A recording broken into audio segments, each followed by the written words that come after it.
This is Binghamton Now on News Radio 1290 WNBF Binghamton and WNBF.com. Where news breaks first. News Radio 1290 WNBF. This is News Radio 1290 WNBF News. For today, sunny with a high near 74. Tonight, increasing clouds, showers and thunderstorms, low around 53. Wednesday, mostly cloudy with showers and possibly a thunderstorm, and a high near 64.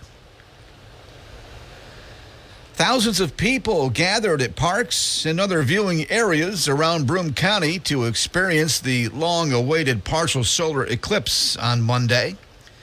Despite a sunny morning, skies across the region became increasingly cloudy Monday afternoon, resulting in disappointment for those in the Binghamton area and much of upstate New York.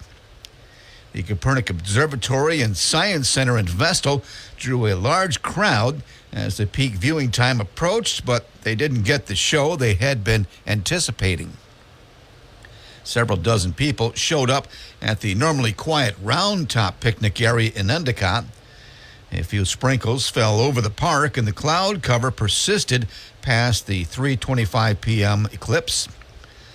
As the visitors walked to their nearby cars, they expressed some disappointment that the weather didn't cooperate, but most seemed happy they had the opportunity to spend some time outdoors on a Monday afternoon in April with family, friends, and strangers. Other parks in Broome County and across the southern tier were more crowded as residents of all ages held their breath for a last-minute break in the clouds.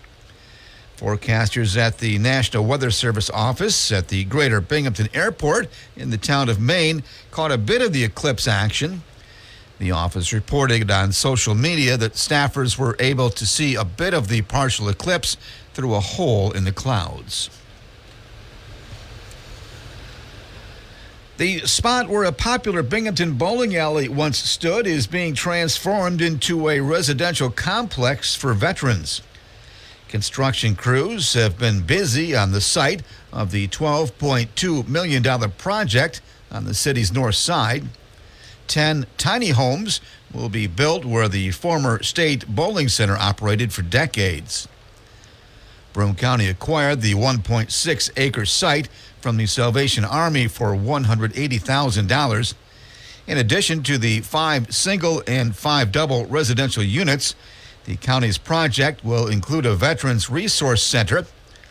Space will be available for organizations that work to serve the needs of local veterans.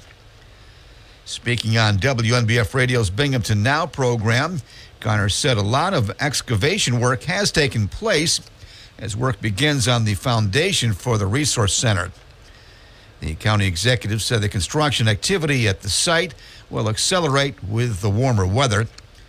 Garner said he recently received a call from U.S. Senator Charles Schumer with news that another $1 million in federal funding has been secured for that Binghamton project.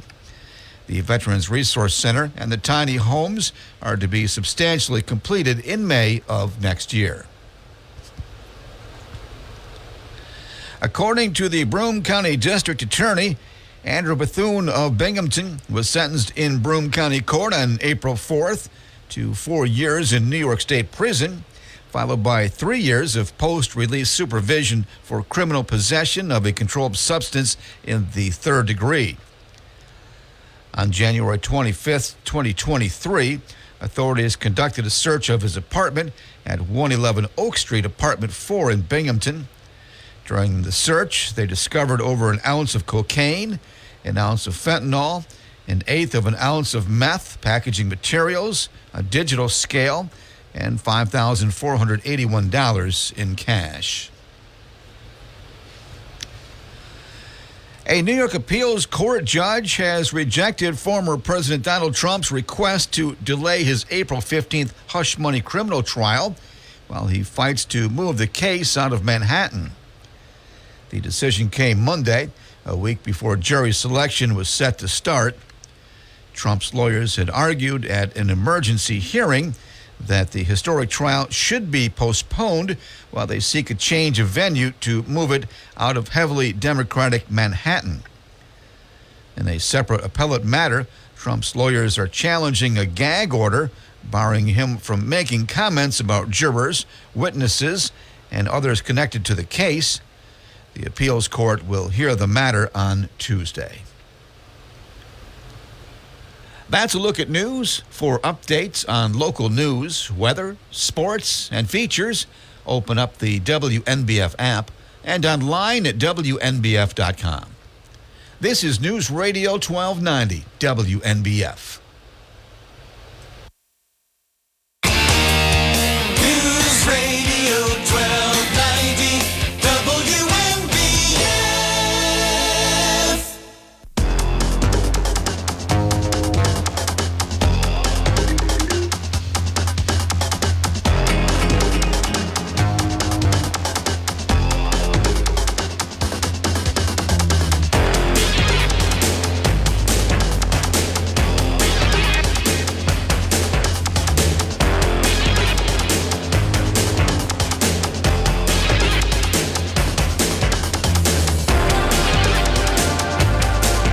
Bob Joseph. This is Binghamton Now for Tuesday, April 9th, 2024.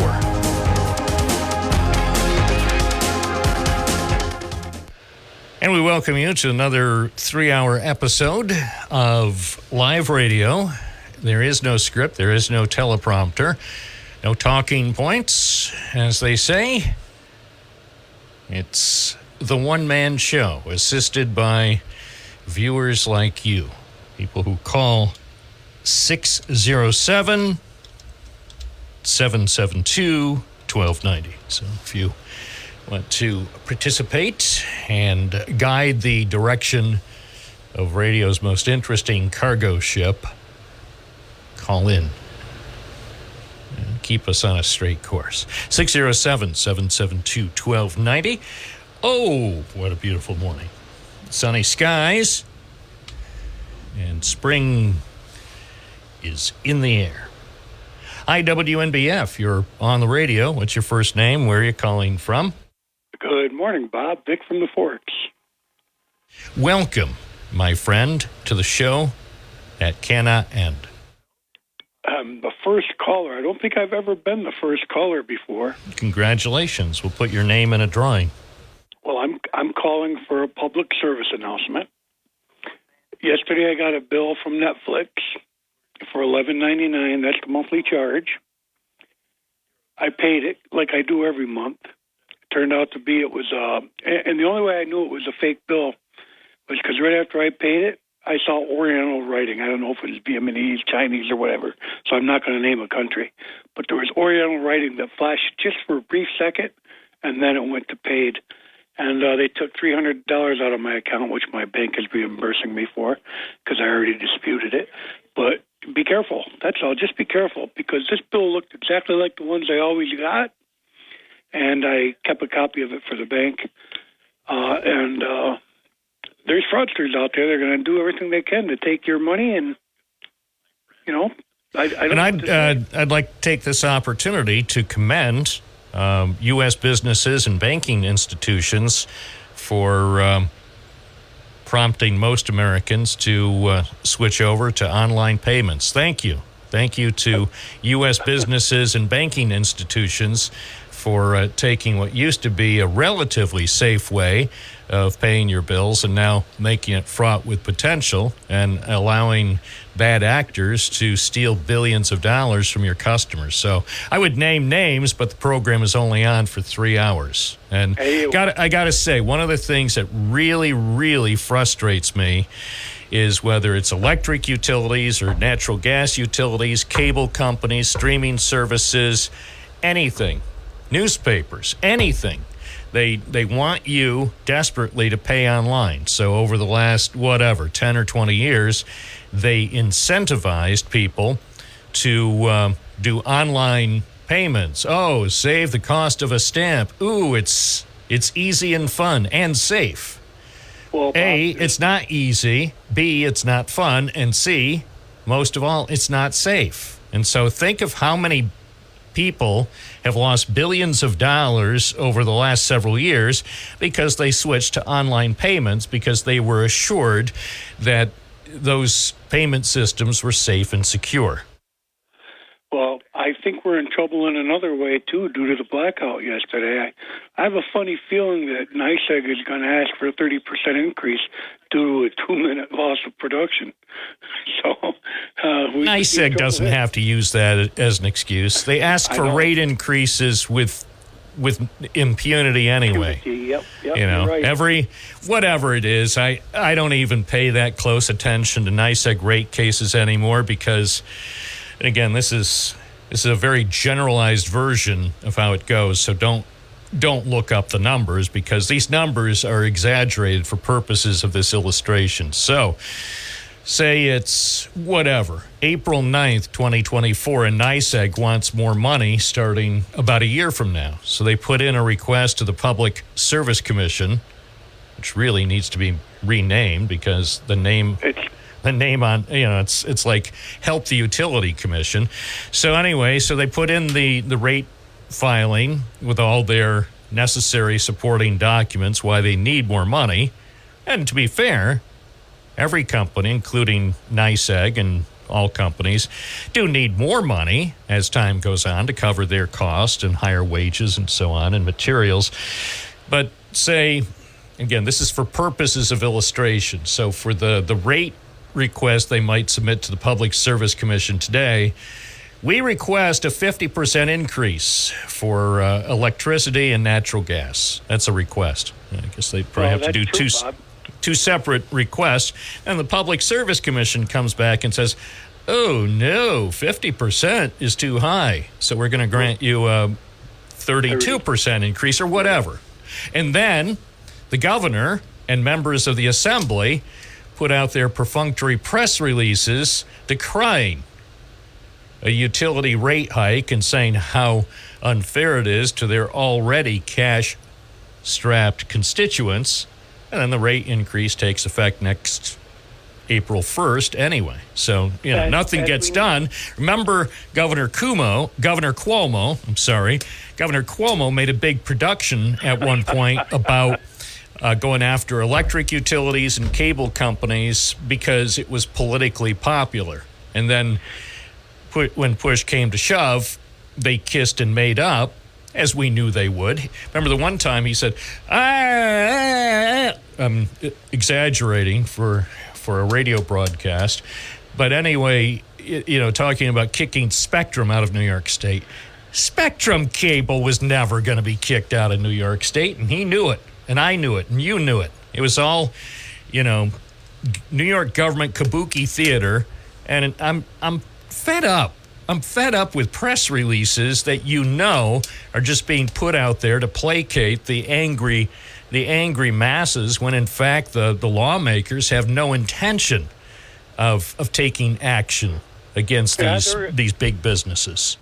They're in cahoots with them, Bob. Where's our leadership? Where's our elected? What do you mean, where's our leadership? Our leadership's at Mar-a-Lago. Come on, man. No, I'm not talking about national. I'm talking about state. You never hear from them. They should be telling people what's coming. It's like I told you when I was on your show when I was going to run. What are you going to be different about?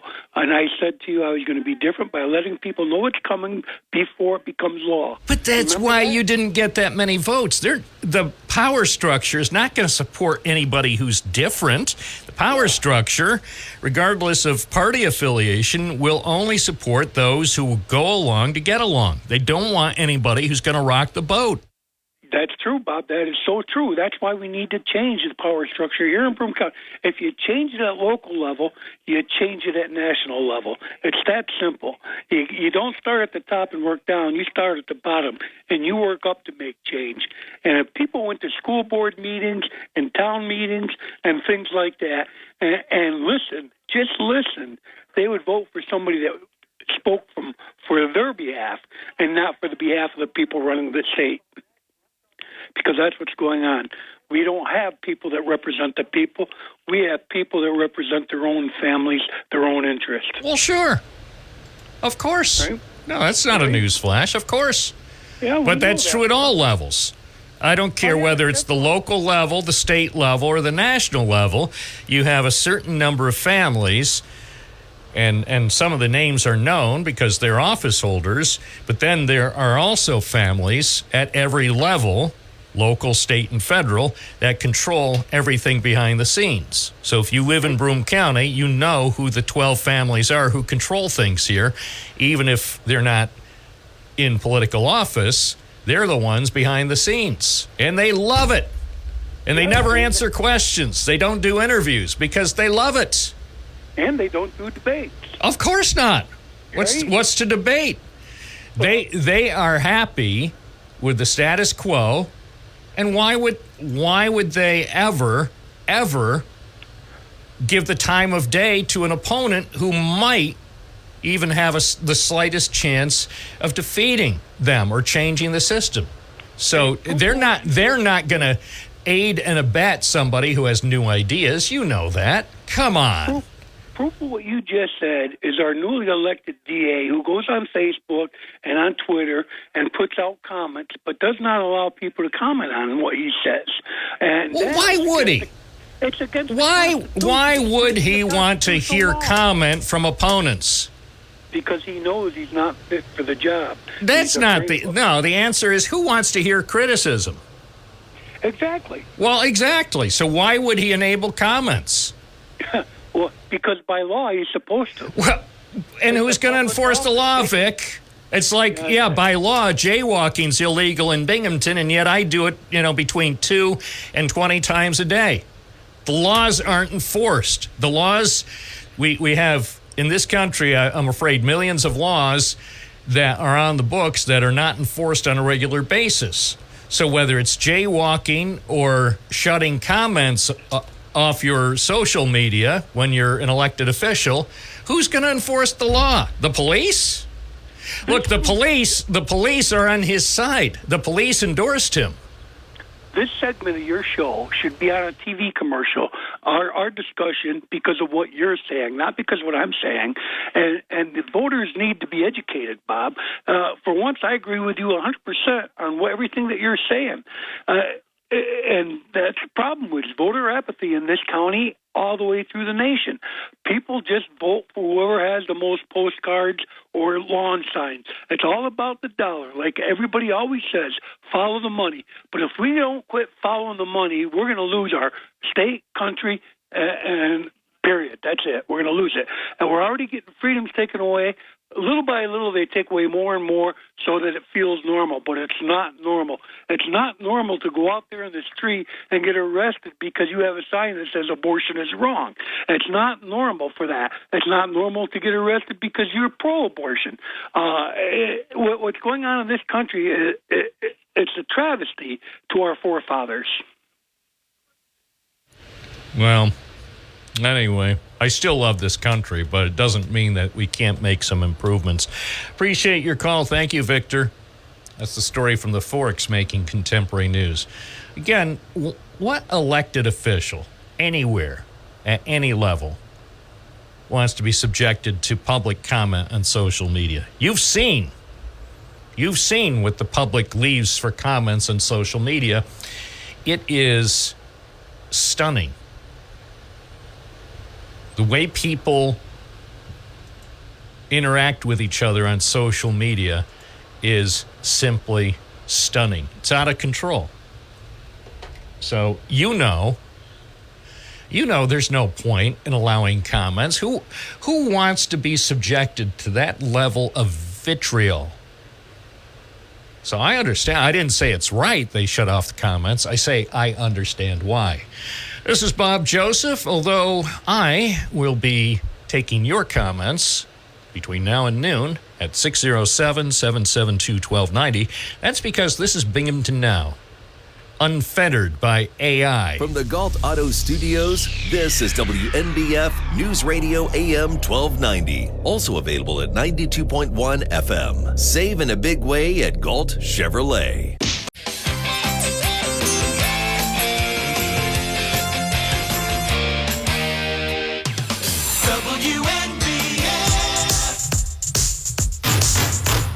Sounds like somebody's pounding on the door. Well, if they have a warrant, I guess they can come in. Oh, no.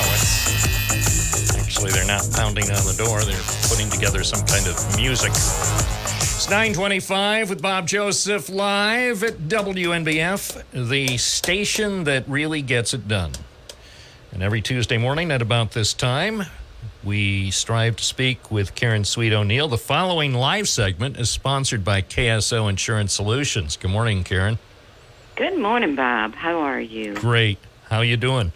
I'm good, too. Yeah. It's a beautiful morning. We'll take it. It's an excellent morning. Yeah. And the temperature today, I think, is going to top out around 80 or 85. So it's, ooh, baby. Yeah, it's not going to get that hot. Ooh, baby. Well, I didn't say where. Uh-huh. In Miami. That's true. Yeah. I mean, in Binghamton, it's 74. Miami, it might be 83, 85. Hey, 74 is good enough for me. I'm going to say 74 was a good year.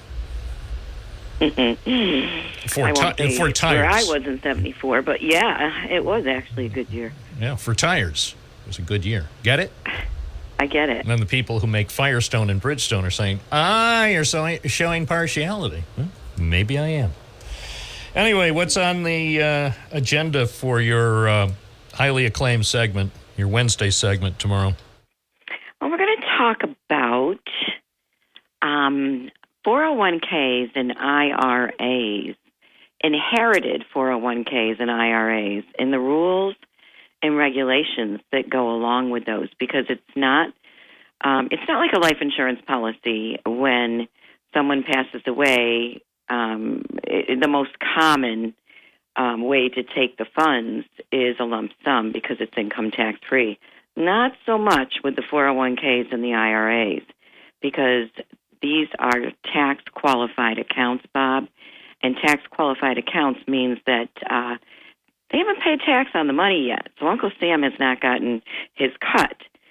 So let's say, and we have so many big sums of 401ks, especially because they have taken over basically the traditional pension plan. So let's say you have $500,000 in a 401k and you have a family, you pass away, and your spouse was the primary beneficiary. We'll talk about the rules and regulations for that.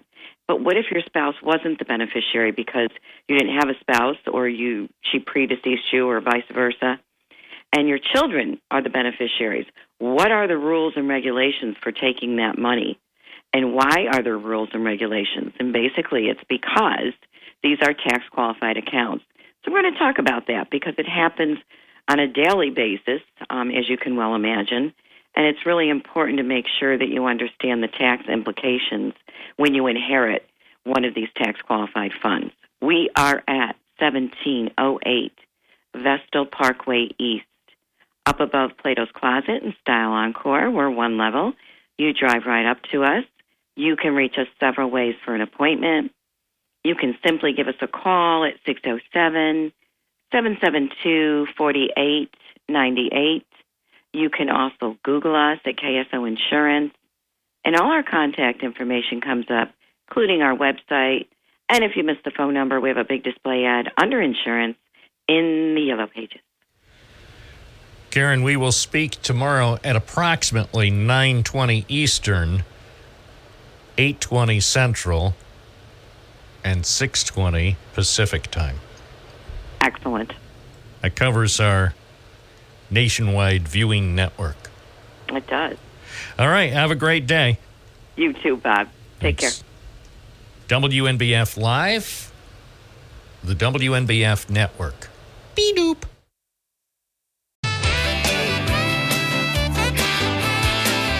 News Radio 1290 WNBF.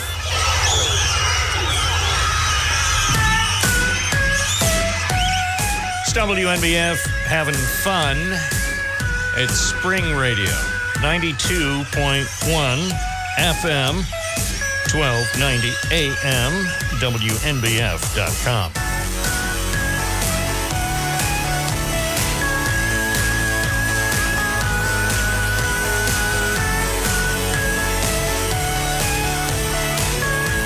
Let's take a look at the forecast, shall we, from the National Weather Service. Mostly sunny today, 74. Increasing clouds tonight, slight chance of showers, maybe a thunderstorm. Early tomorrow morning, overnight low, 53. Mostly cloudy tomorrow, some showers and thunderstorms early in the day, and then maybe a shower and 2 thunderstorms in the afternoon. High 64, and then Thursday, it will be showery and breezy. High 65. Right now,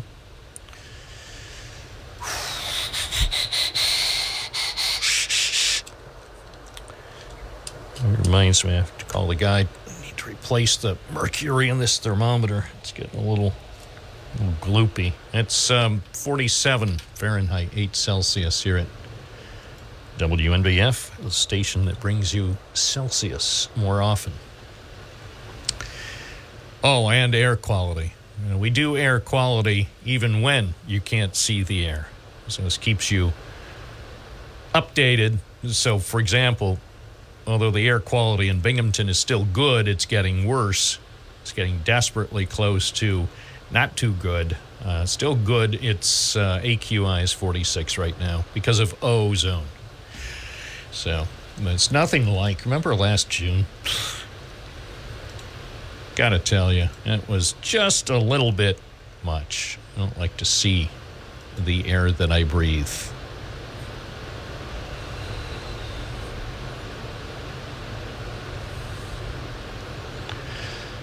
On WNBF.com, the featured story is Binghamton set to soar with record time temperature today. So, complete coverage. Also at WNBF.com, I like this story personally since I actually went out in the field and took pictures and then wrote an update. The latest on the site where they're building the tiny homes for Broome County veterans. Yeah, they have done quite a bit of work at the site. If you just drove by there and didn't know what was going on, you'd say, what is that big hole doing on Binghamton's north side? So the workers have been busy digging a big hole as they put in the foundation for the Veterans Resource Center on State Street. Did you ever bowl there at the when they had a bowling alley? I never did, but I remember going past there and saying, wow, that must be fun. Must be fun for people who know how to bowl. But I never learned how to bowl, so the biggest bowling exhibition of my life happened at Dover Air Force Base. It's the most, fortunately, it was in an era when not everybody was equipped with cameras, so there is no video and there are no photos, but I'll just say, I won't go into details why I was at Dover Air Force Base bowling. I'm sure there's a backstory to that, but trust me, I learned from my outing at Dover Air Force Base that I am not likely to make much money in the lucrative world of competitive bowling. I mean, I had fun. It's just sad for the people who were in the path of the bowling ball. I didn't realize you're supposed to just set it down and just aim for the pins. I thought there was something more to it, but oh well. Live and learn. I'm not sure. I have to call up the bowling alley at Dover Air Force Base to see if my name is still on their list. I think they keep a list of people who are banned for life at the bowling alley. I don't even know if they still have the bowling alley at Dover Air Force Base. It's a good thing I didn't pull that stunt today, because at a military facility, a military installation, if you pull that kind of stunt at a bowling alley, there probably would be some serious repercussions. But when I was there, times were different. Times were different then. and yet fun. It's 9:36. Oh, I didn't see this story. I'm just looking down some stories here on the web. Norfolk Southern agrees to pay $600 million for the Ohio train derailment. Well, that's a costly settlement. This particular story is posted at cbsnews.com, but it's an AP story. Norfolk Southern has agreed to pay $600 million in a class action lawsuit settlement related to the fiery train derailment that affected East Palestine, Ohio. Company today said the agreement, if approved by the court, will resolve all class action claims within a 20-mile radius from the derailment. And for those residents who choose to participate, personal injury claims within a 10-mile radius from the site of the calamity. Norfolk Southern added that people and businesses will be able to use all that cash from the settlement any way they want to address potential adverse impacts from their derailment. So that could include healthcare needs, property restoration, and compensation for business loss. People within 10 miles of the derailment could choose to receive more compensation for any past, current, or future personal injury from the derailment. Norfolk Southern said the settlement doesn't include or constitute any admission of liability, wrongdoing, or fault. And that's pretty typical of court settlements. It's a real special part of our legal system in the United States that in so many cases, companies, whether they're railroads or car companies or people who sell defective chicken sandwiches, if they ever get hauled into court, eventually the attorneys on both sides will get together and hammer out a settlement, and usually a key provision is the company, the defendant, will never admit liability, wrongdoing, or fault. All they want to do is pay some money to get out of trouble. Very, very rarely in America do we ever see companies or corporate officers being held truly accountable for the havoc they cause. Attorneys for the plaintiff said in a statement, and this sounds similar to the type of message you would expect from attorneys who are going to probably get at least a third of the settlement money. We believe this is a fair, reasonable, and adequate result for the community on a number of levels, not the least of which is the speed of the resolution and the overall amount of the awards residents can expect, which will be significant for those most impacted by the derailment. So, I'm not a legal expert, but I play one on the radio. Norfolk Southern, according to this AP story, has agreed to pay $600 million in connection with the Ohio train derailment. Now, I don't have a really good calculator, but I wouldn't be surprised then that the attorneys could receive as much as $200 million of that. Now, I don't know. I really don't know what the legal teams will wind up getting. Will they actually get a third of that? I really don't know. I'd like to know. I'd like to see the attorneys put out an itemized statement involving how much money, if it's $400 million, will actually go to residents and businesses who were affected by the derailment, and say, for purposes of our radio conversation, that the attorneys would get $200 million. I'd like to see that. I wish they would put that on their website, but I don't expect to see that listed anytime soon. The settlement still must be approved by a federal court, and then payments could begin by the end of the year, subject to final court approval. AP is reporting Norfolk Southern has already spent more than $1.1 billion on its response to the derailment, including more than $104 million in direct aid to East Palestine and its residents, partly because Norfolk Southern is paying for the cleanup. President Biden has never declared a disaster for the community, and that's a sore point for many residents. The railroad has promised to create a fund to help pay for the long-term health needs of the community, but that hasn't happened yet. So anyway, that's a developing story. I'm sure you'll hear more about that today. I'm sure the networks are scrambling their correspondents to see if they can take a train to East Palestine, get there in time to do a stand-up for 6:30 tonight and say it's breaking news. Tonight, you picture David Muir, 6:30. ABC World News tonight. Tonight, as we take to the air, there's news of a settlement tonight involving Norfolk Southern in the aftermath of last year's derailment in Ohio.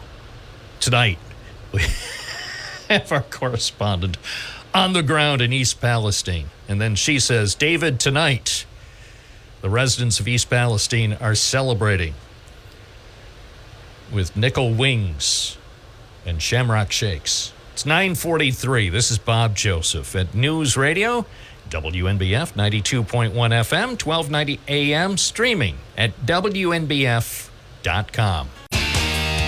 News Radio 1290 WNBF.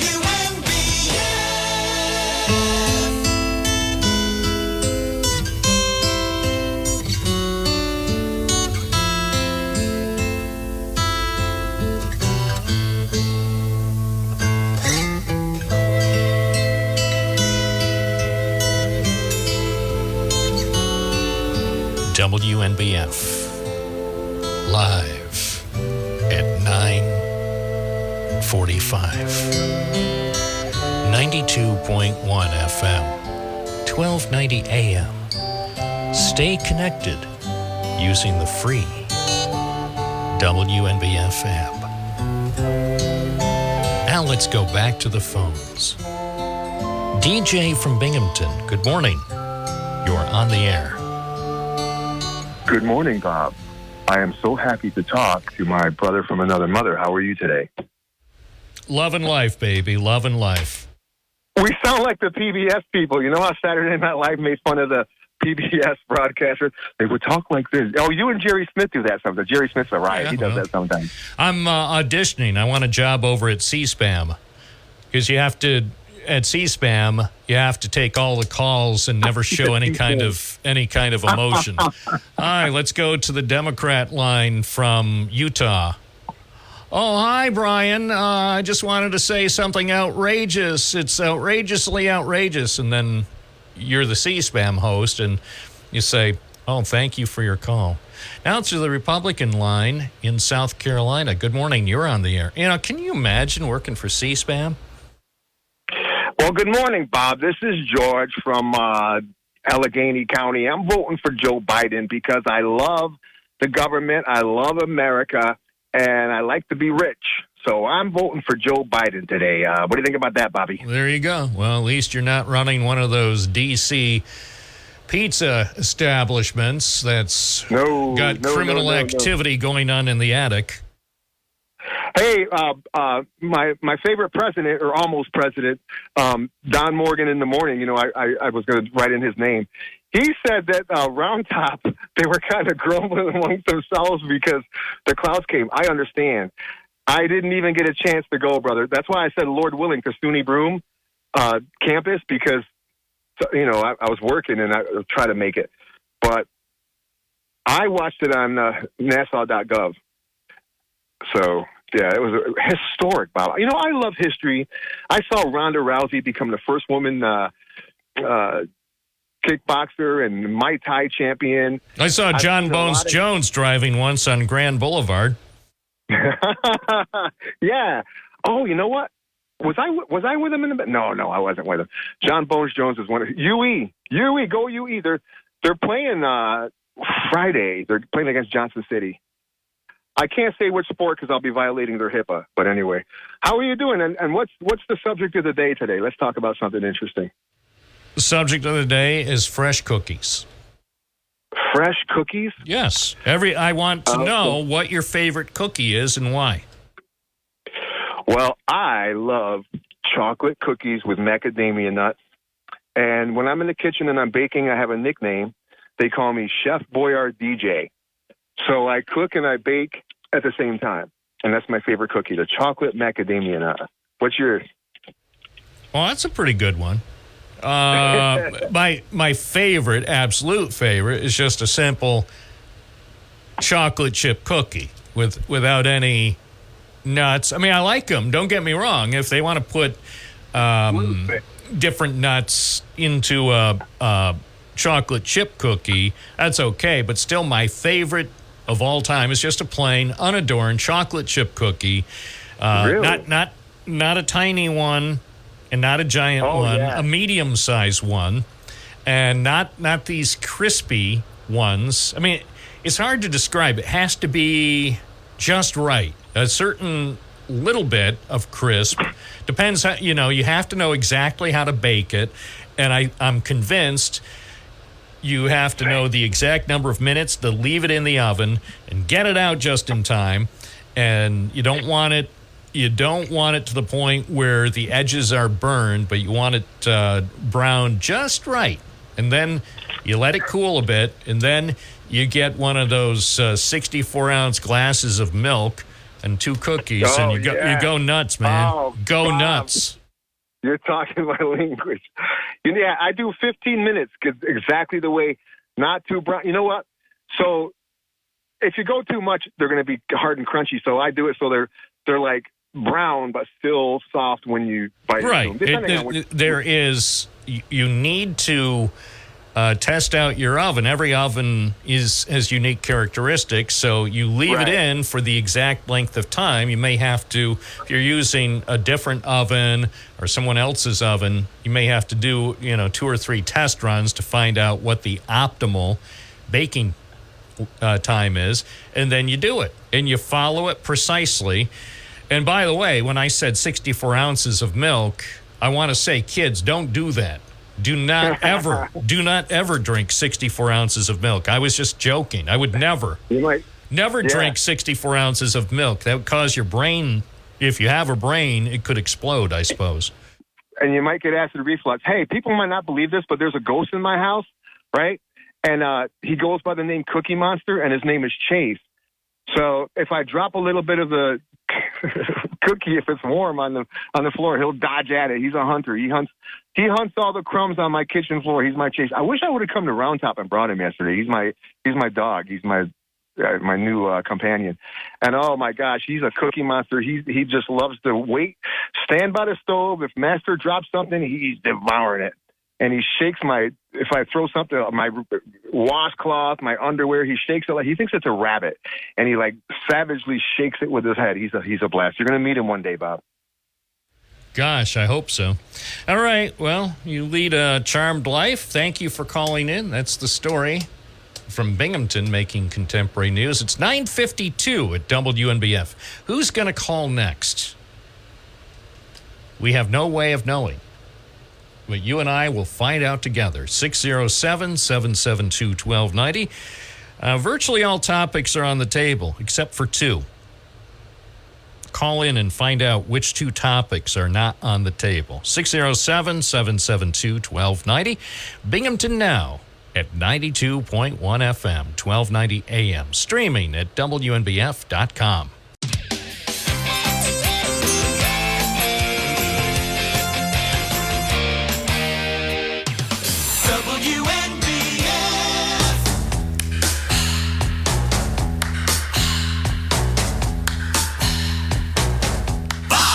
It's the time of the season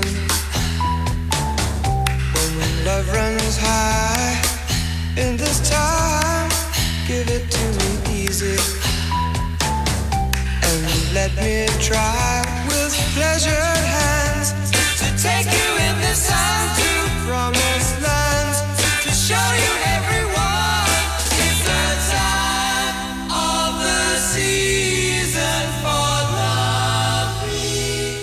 It's the time of the season for TV assignment editors to tell their best journalists, get out there to the parks. Get out there. We want exciting coverage tonight at 6 and 11. Get out there to the parks and do comprehensive coverage of people enjoying a mild April day.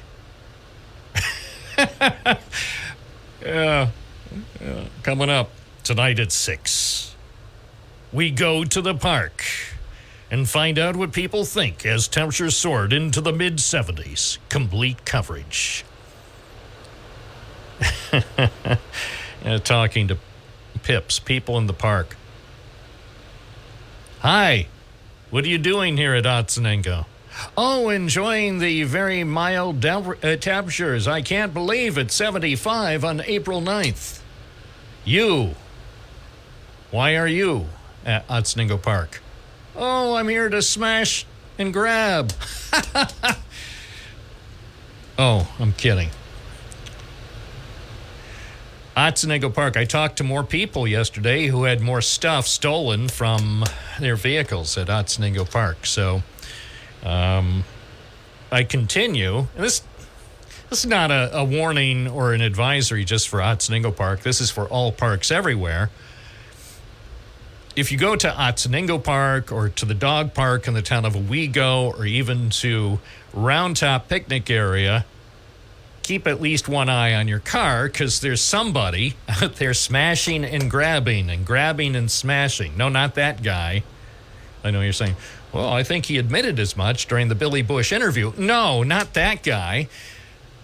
We're not talking about grabbing. We're talking about grabbing money and valuables out of your car. That grabbing. Smash and grab. And all I'm doing is trying to talk with people who are happy yesterday and said, oh, yeah, you know, our car got busted into over at Otsinengo and they stole our wallet. And the thing about when they steal your wallet, it's not so much the cash. I mean, cash can be replaced. Who cares about the cash? If somebody steals your cash, you just go to the ATM and get more cash. But the worst thing is they steal your identification, so they've got your license, they've got your whatever, credit cards, everything. Insurance cards, and then you have to call. You have to call DMV and FBI and everybody, and Visa and the credit union. If you ever tried to call the credit union, oh, I'm old enough to remember when you could call the credit union and you just say, hey, Marge, can you do me a favor? And Marge would say, sure, Bobby. She wouldn't even have to ask. You didn't even have to give your credit card number or account number. She would, yeah, could you transfer like another $1 million into my account? Sure. Those were the days. Now, it's different because of technology. Anyway, if you're going to the park today, whether it's Otsinengo or Round Top or any other park, even the dog park in Owego, watch your car because the smash and grab gang is still busy. It's 10 o'clock. Where news breaks first. News Radio 1290 WNBF. This is News Radio 1290 WNBF News. Sunshine today, high near 74. Tonight, increasing clouds, chance of showers and a thunderstorm, low around 53. Mostly cloudy Wednesday, chance of showers and thunderstorms with a high near 64. Donald Trump still says he's proud that the Supreme Court justices he nominated overturned Roe v. Wade. Yet he spent much of the last year avoiding tough questions about abortion, including whether he would support a national abortion ban should he return to the White House. The presumptive Republican presidential nominee tried to put the issue to rest on Monday. In a video statement, Trump did not call for a national abortion ban. Instead, he said each state should decide its own abortion law. Just 6 months before Election Day, the politics are complicated. Religious conservatives said they were disappointed by Trump's position. Progressives said he's lying, and there is every indication that abortion will remain a defining issue in the 2024 election, no matter what Trump does or says. A chilly midday darkness fell across North America as a total solar eclipse raced across the continent. Monday's spectacle was witnessed by millions of spectators in the United States, Mexico, and Canada. It was North America's biggest eclipse crowd ever, thanks to the densely populated path. Cloud cover spoiled the view in New York State, but in Texas and elsewhere, the skies cleared with minutes to spare as the moon passed in front of the sun and blocked the sunlight for a few minutes. The rest of North America saw a partial eclipse, weather permitting. After beholding the celestial show, thousands of spectators in New England were stuck seeing only brake lights Monday night as highway traffic backed up for hours. Locally, thousands of people gathered at parks and other viewing areas around Broome County to experience the long-awaited partial solar eclipse. Despite a sunny morning, skies across the region became increasingly cloudy Monday afternoon, resulting in disappointment for those in the Binghamton area and much of upstate New York.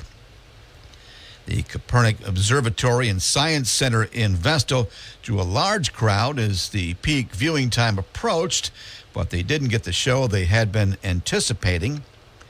Several dozen people showed up the normally quiet Round Top picnic area in Endicott. A few sprinkles fell over the park, and the cloud cover persisted past 3:23 p.m. As the visitors walked to their nearby cars, they expressed some disappointment that the weather didn't cooperate, but most seemed happy they had the opportunity to spend some time outdoors on a Monday afternoon in April with family members, friends, and strangers. The spot where a popular Binghamton bowling alley once stood is being transformed into a residential complex for veterans. Construction crews have been busy on the site of the $12.2 million project on the city's north side. 10 tiny homes will be built where the former state bowling center operated for decades. Broome County acquired the 1.6-acre site from the Salvation Army for $180,000. In addition to the 5 single and 5 double residential units, the county's project will include a Veterans Resource Center. Space will be available for organizations that work to serve the needs of local veterans. Speaking on WNBF Radio's Binghamton Now program, Garner said a lot of excavation work has taken place as work begins on the foundation for the Resource Center. The county executive said the construction activity at the site will accelerate with the warmer weather. Garner said he recently received a call from U.S. Senator Charles Schumer with news that another $1 million in federal funding has been secured for the Binghamton project. The Veterans Resource Center and the tiny homes are to be substantially completed in May of next year. The Southern California man charged with stabbing University of Pennsylvania student Blaze Bernstein to death in an act of hate is expected to stand trial. Opening statements are scheduled for today in the murder case against now 26-year-old Samuel Woodward. He has pleaded not guilty. Woodward is charged with stabbing to death the 19-year-old gay Jewish college sophomore who was home visiting his family in California on winter break in January of 2018. His body was found days later buried at the park in a shallow grave. Authorities said DNA evidence linked Woodward to the killing, and his cell phone contained troves of anti-gay, anti-Semitic, and hate group materials.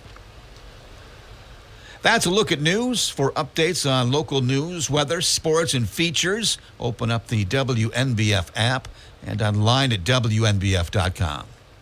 This is News Radio 1290 WNBF.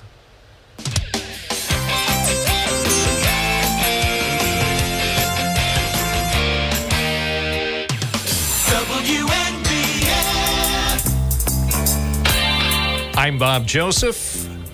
A down-to-earth kind of announcer, broadcasting from America's most beautiful radio studio, the WNBF studio.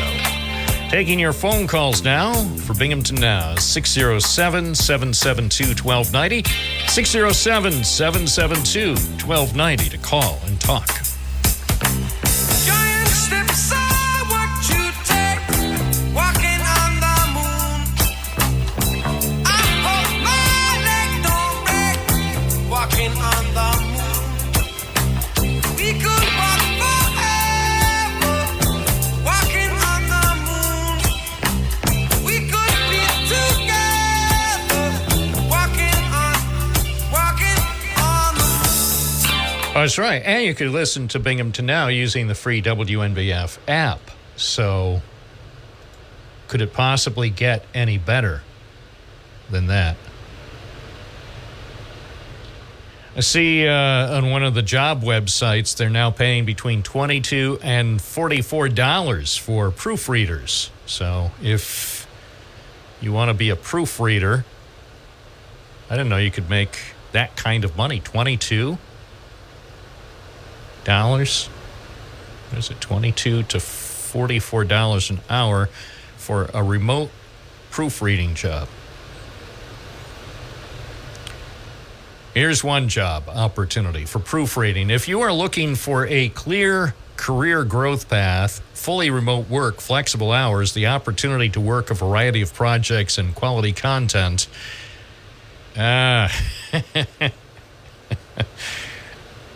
for this one job, they're willing to pay up to $80,000 a year for a proofreader. It looks like one of those fake job posts. I can't believe they're going to pay $80,000 for a proofreader. Come on, man. Speaking of that, gas prices. Let's take a look, since everybody wants to gripe about gas prices. We haven't tackled that hot topic in a while. Let's take a gander at gas prices, since people around here seem to know who's responsible for the high gas prices. So, as we look at the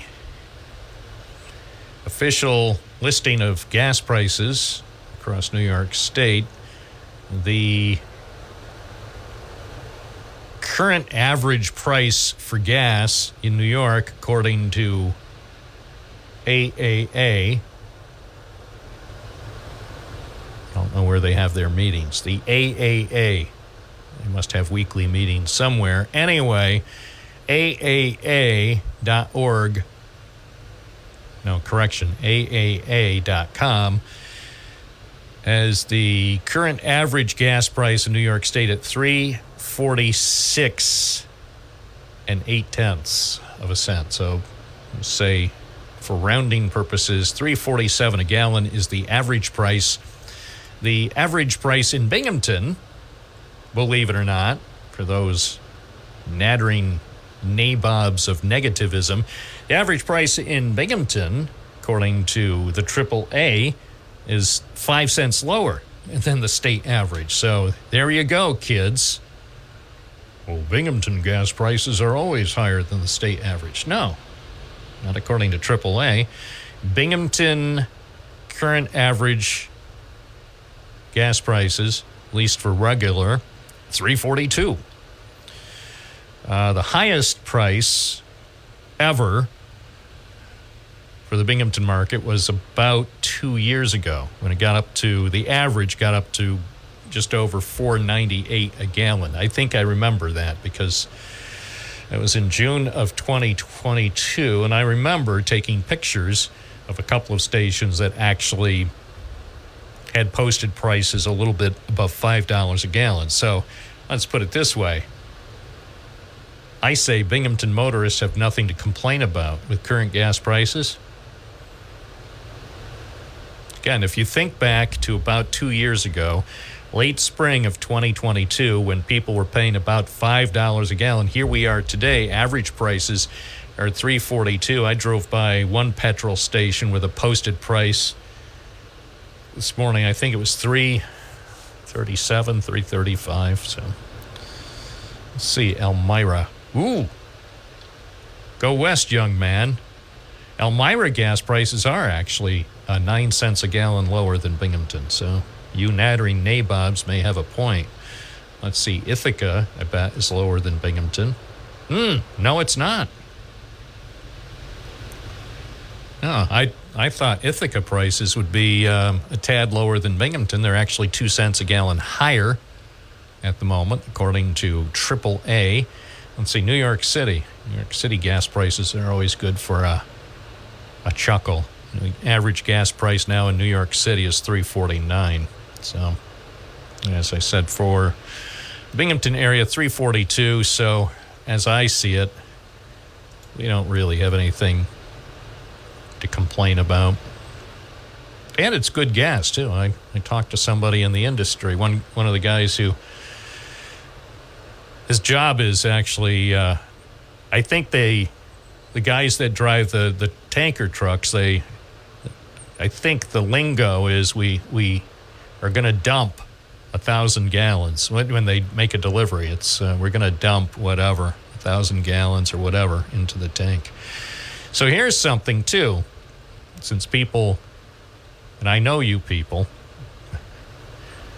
you viewers like to complain how Binghamton's gas prices are always so much higher than everywhere else in New York. Actually, Binghamton's gas prices at the moment are about a penny lower than the average price in Syracuse. And then, you know who has it even worse? Utica. Utica gas prices are $3.53 a gallon. So, again, at any given time, and this is the result of market forces. I know people still have trouble with the concept of supply and demand, but when it comes to gas prices, one of these days I'll get Patrick DeHaan back on the program to try to explain this. I know it's a concept that is hard to convey on radio, but Patrick DeHaan, our gas buddy, at some point will try to explain it again. How not a single person in America, nor a single person on the planet controls the price of gas. I know it seems hard to believe. You would think that there's one person somewhere on this planet, out of a planet of 8 billion people, you would think there would be one person who actually controls the gas prices. But Patrick DeHaan insists that's not the case. 607-772-1290. There's your gas price update. I have a projection for gas prices. This spring and summer, they'll go up. And then, come late fall and winter, they'll go down again. I'm going to check with Patrick DeHaan, our gas buddy friend, see if he's planning to retire. Because if he has any retirement plans, I would like to be the next gas buddy. So every time that there's any kind of spike in gas prices or any supply concerns, every media outlet in the USA will call me, and then I can offer my insights. This is Bob Joseph helping you out on a Tuesday morning with Binghamton Now. From the Galt Auto Studios, this is WNBF News Radio AM 1290. Also available at 92.1 FM. We sell the ultimate driving machine at Galt BMW. First News Binghamton, News Radio 1290, WNBF.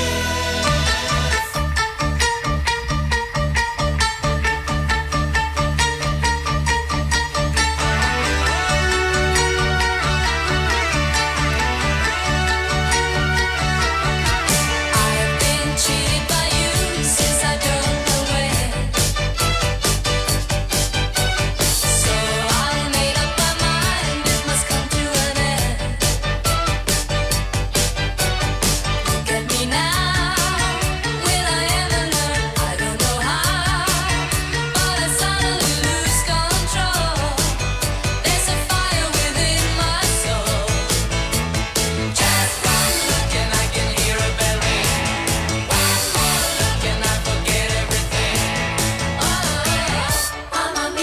Mamma mia. Here I go again. My eyes hurt. How can I resist? Oh, come on, man.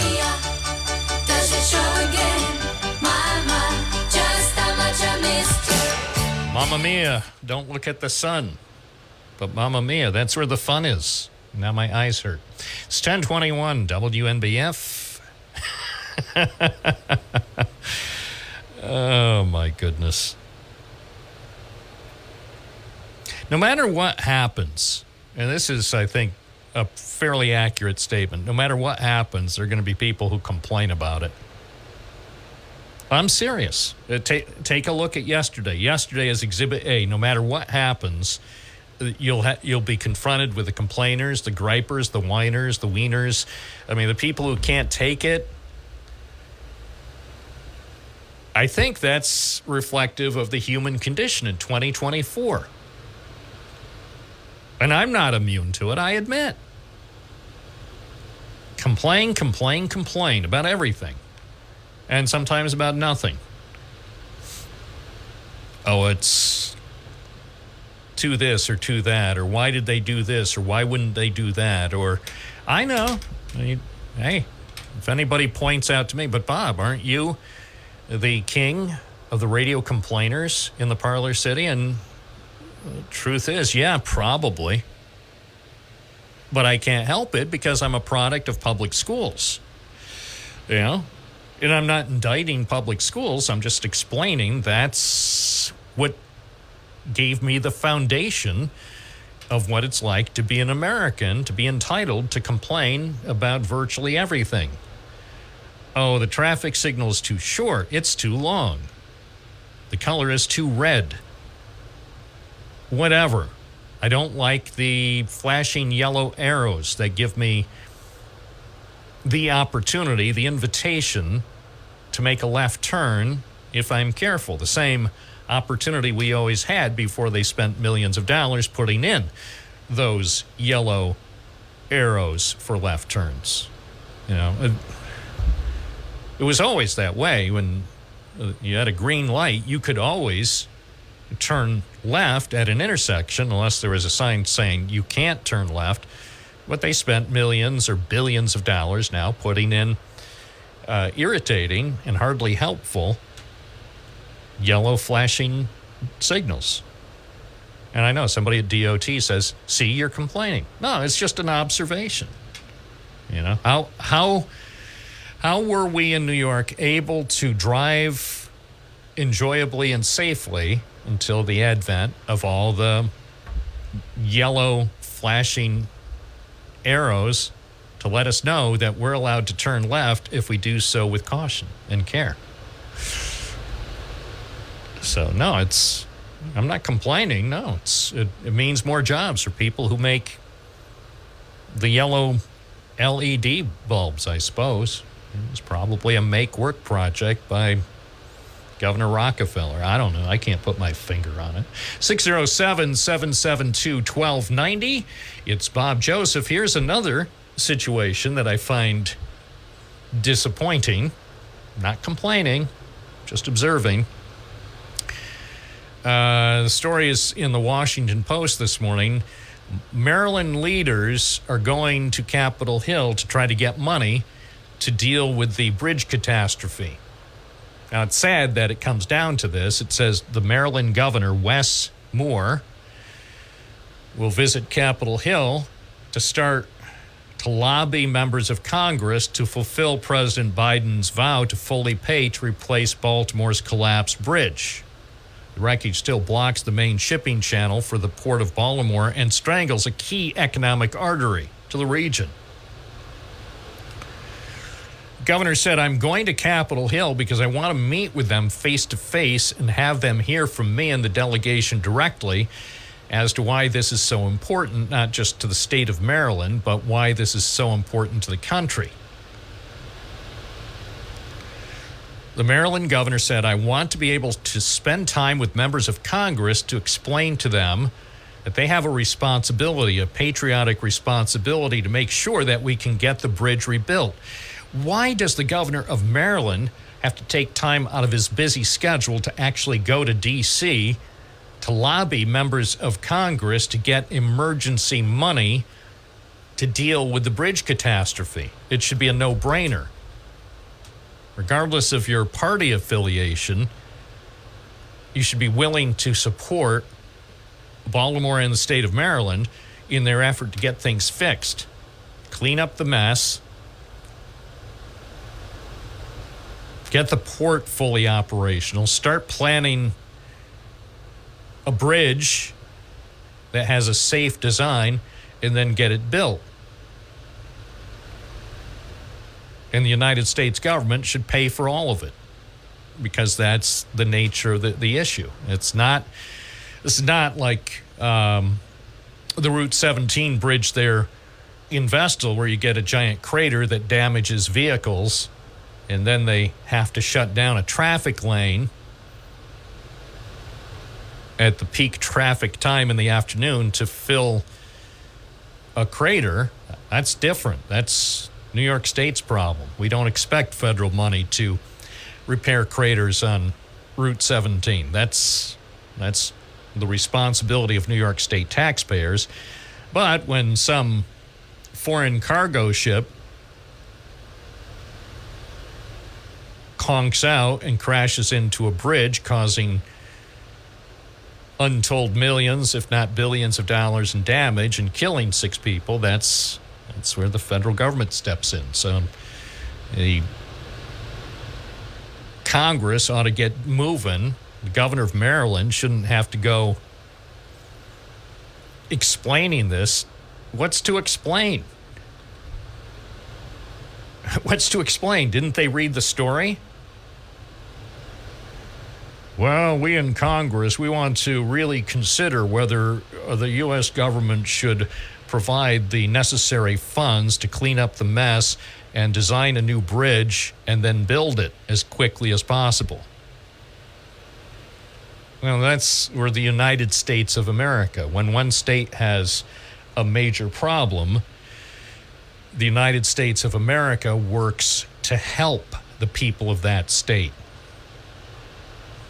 Well, I don't know. Baltimore, I don't think, is a Republican city, so I don't really see that Republicans are going to gain any votes in November if the federal government pays for the response to the bridge disaster. It's not a political issue. The story says the governor and the delegation will hold a closed-door meeting that will include Biden administration officials from the Office of Management and Budget, Department of Transportation, Coast Guard, and the Army Corps of Engineers. There's another thing. Why is it a closed-door meeting? Open the door. It should be in public. Because I want to know the people who are potentially blocking the necessary funding to respond to the bridge disaster. A closed-door meeting? No. It should be a public meeting. If anybody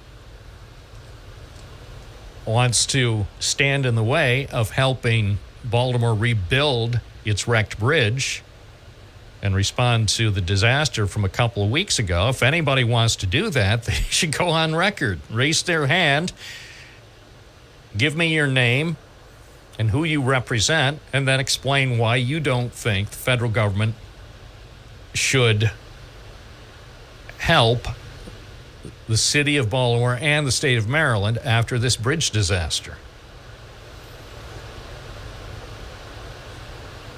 Closed-door meeting. I've had it with closed-door meetings.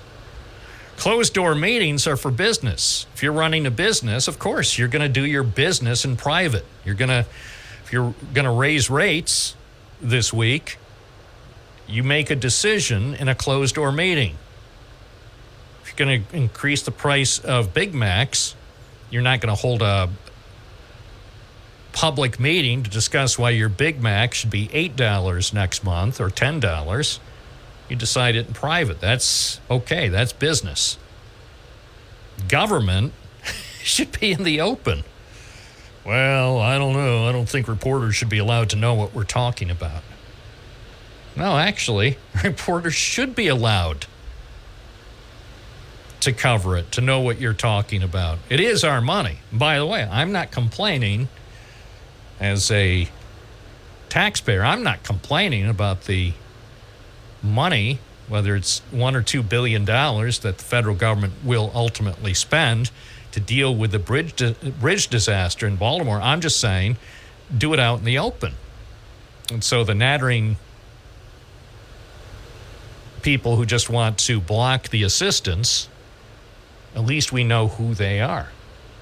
And the people who want to help the people in the state of Maryland, we know who they are. That way, that's useful. If you want to help Americans in time of disaster and tragedy, stand up and be counted. If you want to be one of those people, I don't know, my constituents don't really like people in Baltimore, and we don't think that we should have to pay a penny to fix the bridge after the cargo ship wrecked it. So, well, if that's your opinion, if that's your position, be proud. Attach your name to it. Explain why you don't want to help your fellow Americans when they need assistance. It's 1032. 607-772-1290. Bob Joseph on Binghamton Now. We're on the air at 92.1 FM, 1290 AM, and streaming online at WNBF.com. News Radio 1290 WNBF. Bob Joseph. Goodbye to you, my trusted friend. We've known each other since we were 9 or 10. Together we've climbed hills and trees, learned of love and ABC, and skinned our hearts and skinned our knees. Goodbye, my friend, it's hard to die when all the birds are singing in the sky. Now that the spring is in the air, pretty girls are everywhere. Think of me and I'll be there. We had joy, we had fun, we had seasons in the sun, but the hills that we climbed were just seasons out of time. 1035 WNBF Live. Here's a shocker from the New York Post. The company, there's a company that apparently makes these things, big things that you see on the highway, Airstream. I guess they're Airstream trailers or RVs. So the company puts out some kind of statement after a doctor was killed on a road trip. So this is the New York Post, a story by Olivia Land. Olivia Land wrote the story. It says, the Long Island doctor who was fatally thrown out of her family's Airstream should never have been in the back of the RV while it was in motion, according to the company. Airstream put out a statement saying, as all companies do when they put out statements released by lawyers, Airstream is saddened to hear about the death, and our deepest sympathies go out to her family, friends, and community. So obviously, that's a good way to start a statement when you're paying so much money for attorneys. The company noted Airstream travel trailers are not designed to carry passengers while in motion. Statement said, again, probably vetted by a team of legal experts. Statement said the safety protocol detailed in Airstream's operating manuals and shared on Airstream's website advises owners that they cannot tow an Airstream with people inside. And the thoughtful statement from the company added, many states prohibit carrying passengers in a travel trailer or fifth wheel, and we advise owners to consult their state's DMV for up-to-date regulations. According to this news account, it's illegal to tow passengers in an Airstream in New York State. Well, I didn't know that for a fact, but as an adult, I could have told you it makes sense. I mean, what state really would allow passengers in a moving Airstream trailer to be in there. Why would they? I don't know. It says this doctor was riding in the Airstream while her daughter was towing it. Or no, her husband was towing the Airstream on Long Island on Saturday. Horrified witnesses said they saw the side door of the RV open and the woman's arm hanging out as she tried to pull it closed. So, I mean, it's tragic, but I don't know that. I don't know you can hold the company responsible. It just seems to me. And again, just speaking as a person who's observed life, I don't see why you'd be riding around in an RV trailer while it's being towed on a highway on Long Island. But everybody has to make their own informed decision. Just to me, it seems like it's risky business. So anyway, glad to see Airstream has addressed that sad story, and that's from the New York Post. So but you never know. I admit, when I drive around here and I see some things, I'm surprised. I'm actually surprised when I see the wide variety of driving skills being exhibited on our roadways every day. I'm often shocked, actually, that we don't have more serious injuries and fatalities on the roads here in Broome and Tioga counties when I see the daily exhibition of people who looked like they learned how to drive by playing some sort of childish video game. Because, it occurs to me, I think it's true that schools are just not routinely offering driver's ed anymore. I mean, I am so thankful that when I was in school, they offered driver's ed. I remember the first time I got behind the wheel, and my driver's ed teacher said, it was on a foggy, I think it was in August. You know how sometimes it's really, really foggy around here at about 8 in the morning? And so my driver's ed teacher says, okay, Bob, let's drive up to, I don't know, Round Top or someplace. But it's so foggy, I can't see. And he said, don't worry. Don't drive too fast. Pay attention. And I'm going to teach you how to drive, even if it's foggy. And he did.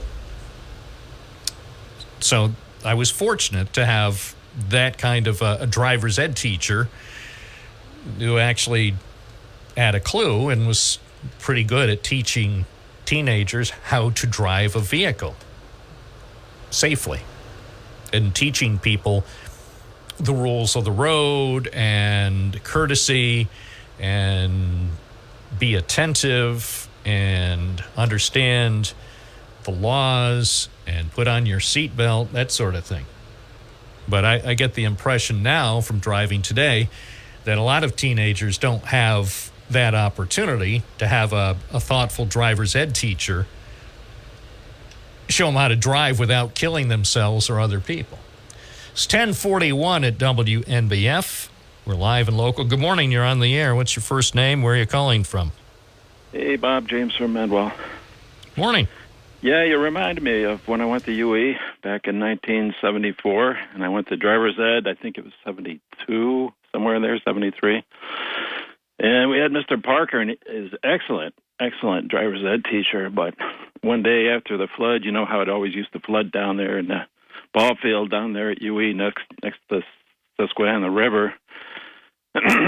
He says, well, take the car down here, next to Route 26 South, I think it is, underneath the bridge there.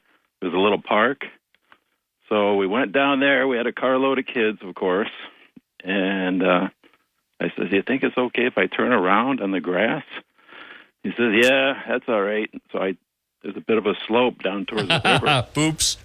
Yeah, so I get on the grass, and the whole car starts sliding towards the river. It's like, luckily it stopped, and we all get out, and they had to call a tow truck and everything. But that was something. But Yeah, then well, there's- it's a little scary, and I'm sure he felt a little sheepish that he told you it was okay. I mean, you never know, but well, we were all surprised because it was just a very slight slope. well, We didn't think it. Yeah, but that's all a it good took. lesson, you know. And I Gravity, mean, that yeah. wasn't part of his lesson plan, but I'm looking at the map now of Riverview Park there, right near the McKinley Yeah. Avenue Bridge. Yeah, no, it's the thing is, I mean, and I'm pretty sure that probably that there was paperwork, and he probably had to call some administrator and say, "Hey, just wanted to give you a heads up. We had an incident. Everybody's okay, but we had an incident with the car, so I'm calling for a tow, and we're going to do." Did they have to do a police report? I don't recall Yeah. anything about that. Yeah. So anyway, yeah, it was probably, one of those things. He didn't want to make a call, but you learned a lesson. And I bet, here's my guess, for all these decades, I bet you've never wound up in that type of situation with a vehicle, right? No, nope, See? that's true. Yeah. So, I'm not saying for driver's ed teachers not to be careful, but hey, sometimes stuff happens, and I'm guessing how many other drivers or learners were in the car? 3 or 4? Yeah, I think so. Yeah. Yeah. Back in those days, a driver's ed, they had you'd go to a classroom too. I think it was over at Jenny of Snap, Yeah. and there was like a trailer or something. It had these little modules, these little simulators. They were I pretty called neat. them driving. They called them simulators. I called them stimulators because they were so stimulating. It's like, oh look, Now the kids they do the video games and learn to drive, I guess. But well, have you judging seen by the some? way they drive on Route 27? That's what I'm saying. Have you seen the way some of these kids are driving? And they're driving. I'll tell you what they're driving. They're driving the Kias in the Hyundais, and they're driving them like maniacs. I mean, they're weaving in and out of cars within inches. Yes, It's just crazy. I saw a guy. You must have seen the same guy. He was driving like some sort of maniac. I don't know if he thought he was like the star of Grand Theft Auto, but he's driving like a madman on 17. He's going bing, bing, boom. It was like a pinball with his little Kia, which probably was stolen, right? So and I'm thinking like, well, how many people between here and the Front Street exit, how many people are going to have to die because of this kid's wackiness? Well, then I was going the other day. I was heading up to Wegmans and stopped at a red light. It turned yellow, and yeah, I probably could have snuck through it, but the guy behind me certainly couldn't have made it. And I did stop, and this guy got all mad, beeping his horn and stuff, and that's when you get into the rage. Oh, that's what I love. The people who are in some sort of hurry for an old-fashioned sub. It's like, don't worry if you don't get through on this cycle of the light. You're going to get through in about 43 seconds, and they never run out of sub stuff. Have you noticed over at Wegmans, every time you go for a sub, they still have plenty of stuff. So even if you get there a minute late, you're still going to get your sub. Yeah, those subs are great, though. And they're the best. And even though they took down the sign old-fashioned, they still feel old-fashioned. Yeah. And they're made, you see every one of their sandwich artists at Wegmans, you see that they assemble each one of those with love, as if they were making it for their own mom. Yep. Oh, and then you were bringing up that bridge there. My grandfather was actually an engineer, and he built the bridge out in Seattle. It was a drawbridge, and some big boat ran into it. Didn't cause much damage to the bridge, some of the mechanics, but I guess it sank the boat. There's a big article in a paper. I actually saved it after all this time, but many years ago, probably back in the 70s, this happened. But, yeah, he built... Oh, I see. It says 1978, West Spokane Street Bridge collision. Yeah, you got it, huh? Yeah. Oh, Cool. I've got a video. Watch. I'm going to watch the video. Everybody on WNBF Plus, you can see the video, and it shows the crash. Oh, my gosh. Oh, my gosh. You're right. You weren't kidding. Oh, my gosh. That's scary. It looks like a guy got thrown off the bridge. Oh. So that was in Spokane. I didn't see the video. I'll have to check that out. Oh. I just have an old newspaper article. Yeah. Spokane, that's right. That's where I was born out there. So here's Dad the was in story. the Air Force. So listen to this. The guy who took down the bridge in 1978 says he had a drinking problem, believe it or not. Well, this is what I don't understand about Maryland, I guess it was, is why they didn't have, like, tugboats standing by if they knew these bridges were that vulnerable. Yeah. So anyway, they say the guy who is, I won't use his name because he's probably listening, the ship pilot who smashed into the bridge in Spokane says he had a bit of a drinking problem. And they had a debate going on about the bridge because some people said they should take it down and put in a new bridge. Well, the debate ended when this guy who had a bit of a drinking problem smashed into the bridge. And so that ended the debate about whether they'd have to replace it. So he says he became a folk hero for having made a new bridge possible. So even though it was a catastrophe, they put in a new bridge, and the people who put in the new bridge said, it's a masterpiece. Yeah, So my grandfather was really old. I mean, he used to be a gold miner also out west. And he used to go up to Alaska. He had a boat, and he snuck over to Russia. And they caught him, and they almost put him in prison, but ended up taking his boat and dropped him off over the shores of Alaska. Quite a story. He also, my cousin, who just passed away, was Lee Meador. He was the naval aviator, and he actually flew with John McCain. And later on, he went to be vice president of TWA. Really? But and he worked for IBM initially, doing some of the original programming back in the day. Which IBM did he work for? Which site? Do you know? Not around here. I forget where it is. I'd have to look it up. I was talking to his son after he passed away. Right. He got the COVID. I think he was like 83. All right. Well, Bobby, thanks for the memories. Yep. Take care. Bye-bye. That's a good lesson. If you're driving a boat and you have a drinking problem, pull over. Well, if you're driving anything and you have a drinking problem, pull over. Of course, these days you have to add, and if you're driving a boat or driving a car or something and you've got a problem smoking weed, pull over. Because here we are, it's spring again, so I'm gonna be subjected probably for the next 6 or 7 months everywhere I drive to having to smell weed. Even though, according to New York state law, I think it's clear in the state law that you're not allowed to smoke weed while driving. Well, how come they don't enforce that? Just asking. It's not a complaint. It's just a question. Listening to Binghamton Now, I'm Bob Joseph on WNBF.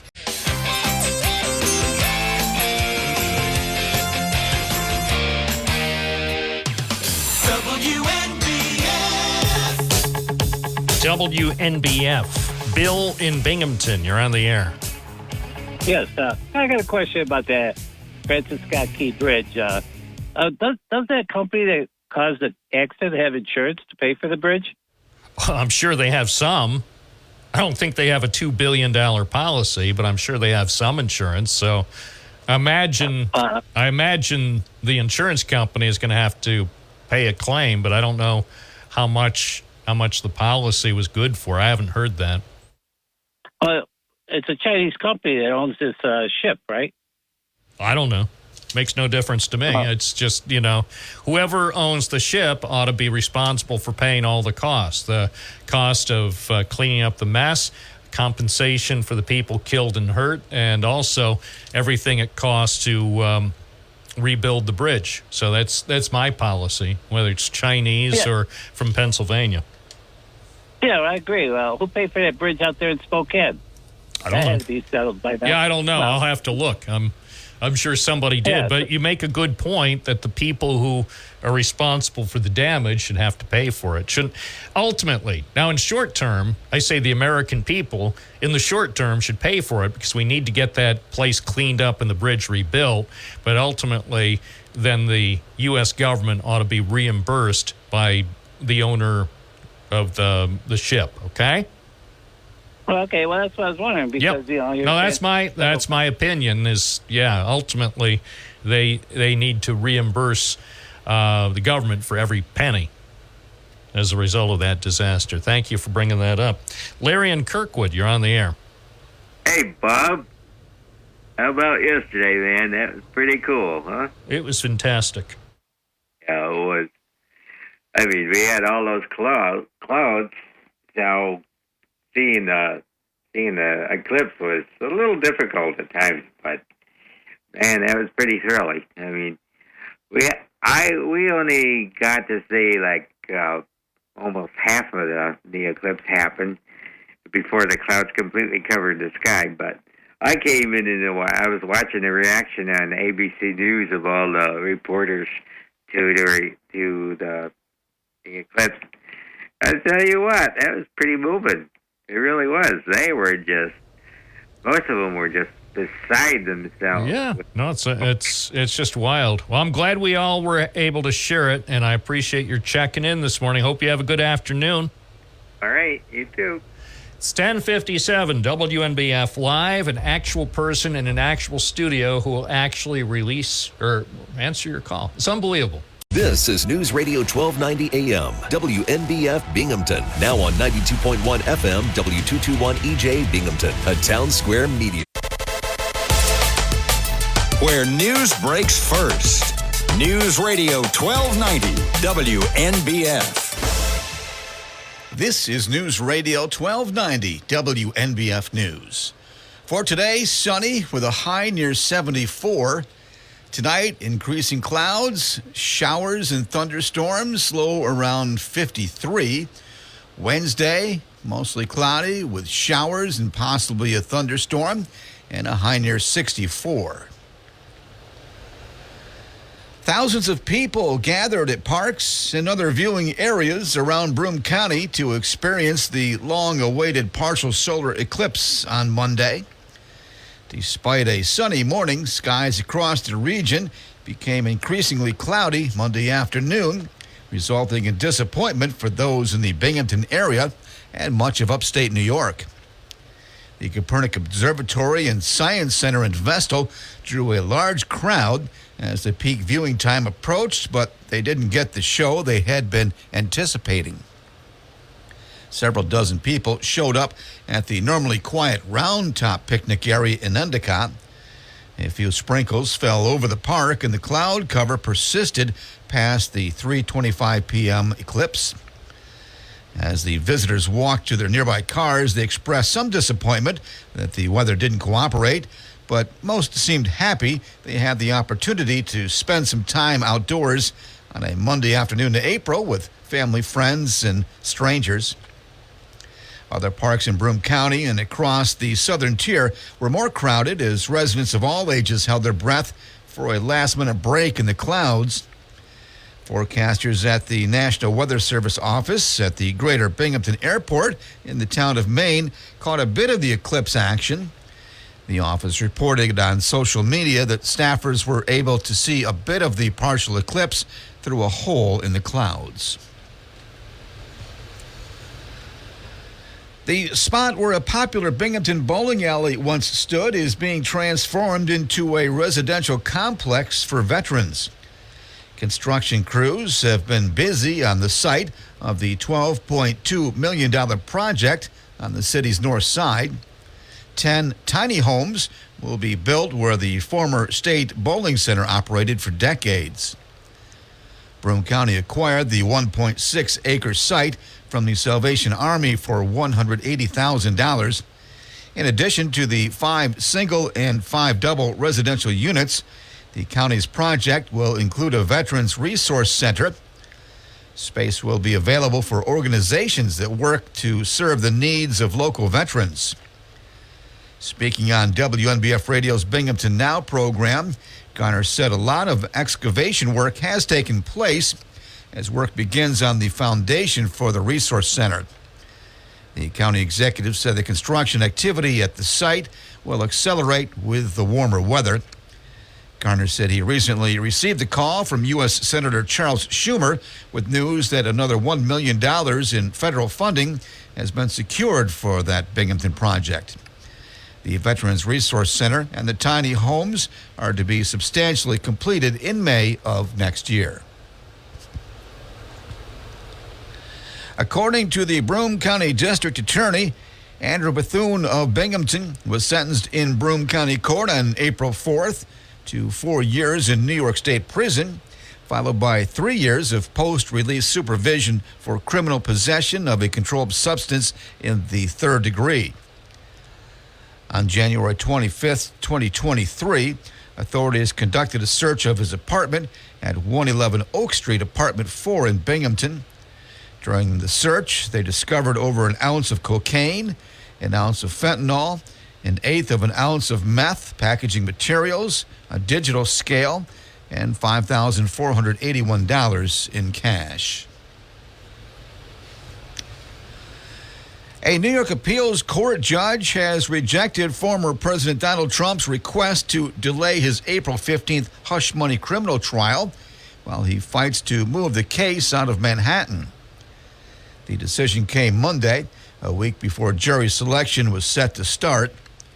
Trump's lawyers had argued at an emergency hearing that the historic trial should be postponed while they seek a change of venue to move it out of heavily Democratic Manhattan. In a separate appellate matter, Trump's lawyers are challenging a gag order barring him from making comments about jurors, witnesses, and others connected to the case. The appeals court will hear the matter on Tuesday. That's a look at news. For updates on local news, weather, sports, and features, open up the WNBF app and online at WNBF.com. This is News Radio 1290 WNBF.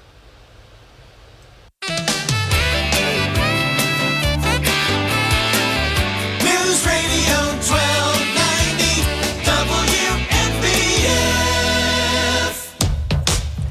I'm Bob Joseph. It's Tuesday, and this is Binghamton Now. 607-772-1290. Call if you'd like to speak right now on WNBF.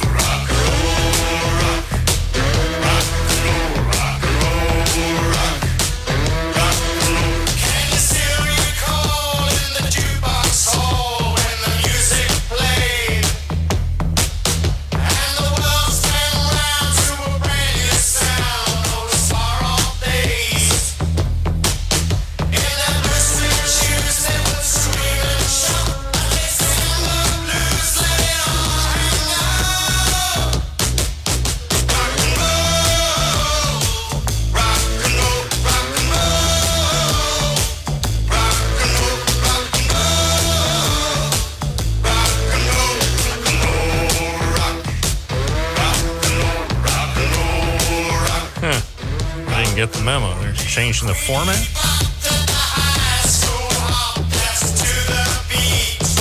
Disregard whatever I think the mic was on. Hi, it's 11:10 at WNBF, your talk radio station. Good morning, Dave from Binghamton. You're on the air. Hey, so you're changing the format to sports music radio? Yeah, sports music in your face radio. Hot sports. That makes a lot of sense. So I was calling, one of the callers earlier was asking about the tugboats, which is one of the common questions that I've been seeing. And so, and first I want to compliment you because I think you probably grew up in Baltimore and not Endicott the way you pronounce it. So kudos to Yes. Thank you at least for acknowledging that I'm trying to show deference to the great people of that fine city. You know, there are two cities I like in Maryland. Baltimore is my second favorite. Annapolis is my favorite, but it's a long story. definite. Someday we might hear it. Someday you might. The only thing I'll say about that, I think I've alluded to it before. Back in the day, there was a company that actually owned this outfit, and for a few years, their headquarters, their operations were based in Annapolis, Maryland. And so me and a colleague from the Hawk, we were flown from BGM to I think BWI. And we had just one heck of a good time while they were trying to teach us how to be radio professionals. That sounds like a good business trip for sure, especially to Annapolis and seafood and other things. Although I don't eat seafood, so yeah, that's a whole other story as well. But back to the original thing with the tugboats. So the amount of time it took the ship to get from the dock to where it lost power was about an hour. So it was well over an hour of transit time just going that slow within the bay. And the tugboats did get it helped turned around. That was their main job in the port for now. I'm sure once even when the new bridge is built and the other safety features are put around the piers, the tugboats will likely be sticking around with the ships a little longer for at least, our generation probably. I'd like to think at least forever, but you're right. Somebody at some point after a decade or two is going to say, that's really expensive. And what are the odds that something like that could happen again? Yeah. And the tugboats are on standby. However, it would take them about 20 minutes from the time of call to get to where the ship lost power. And in that time period, unfortunately, it was so close to the bridge already. They were able to contact the patrols to stop traffic from crossing the bridge. I wish they, took another, either a bullhorn or something to reach out to the people up on the bridge. Seeing the yellow flashing lights, knowing there was people on there, doing something to notify them to, back off. Or maybe they did, and they're like, oh, we're far enough away from where that's going to hit. We'll be okay. Who knows what they were thinking on that aspect. But, they did notify people. They had enough time to notify.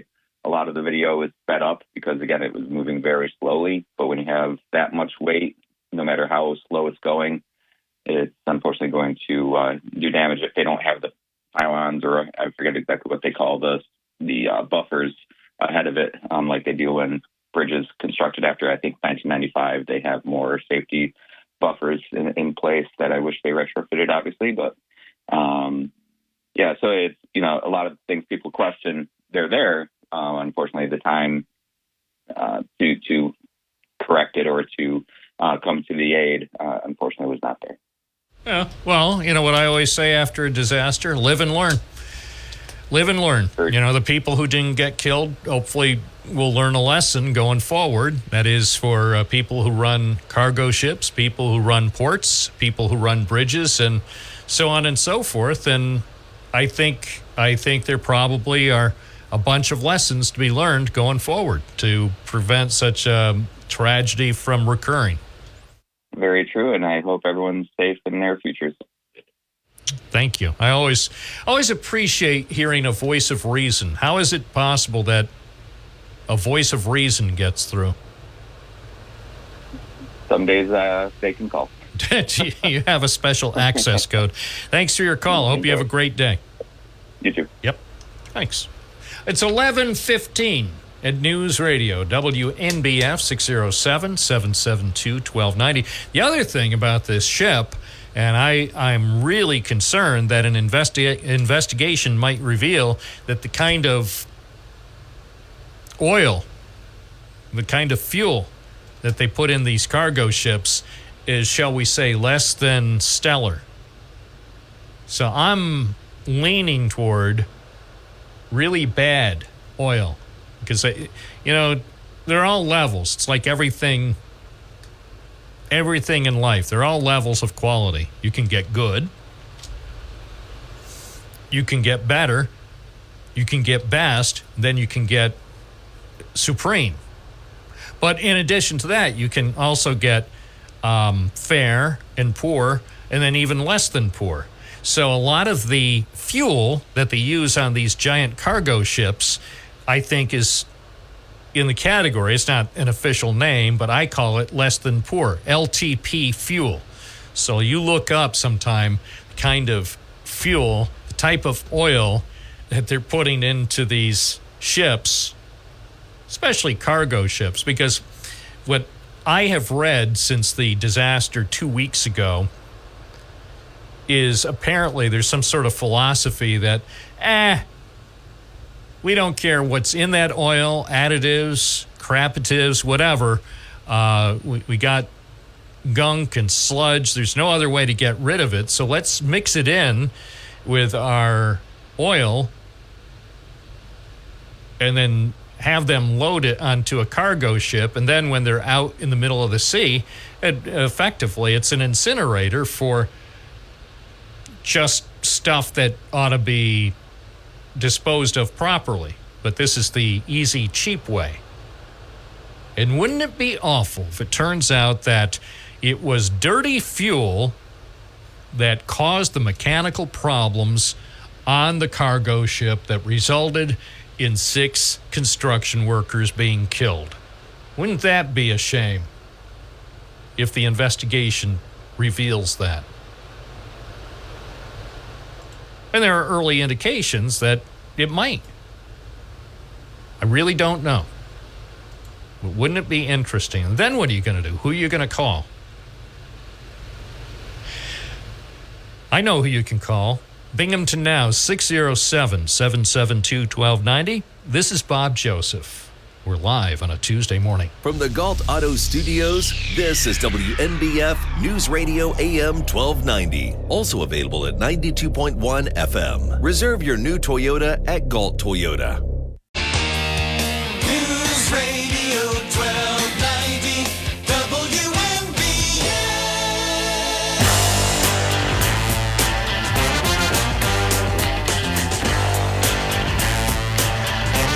Bob Joseph. Born a natural loser, I can't recall just where. Raised on pool and poker and a dollar here and there. Blackjack hand, dealer man, you better pay off that last bet. 2-bit hand of 21 is all I ever get. Go down gambling. Say it when you're running roll. Go down gambling. You may never have to go, no. What? Are they promoting gambling? Oh. Come on, man.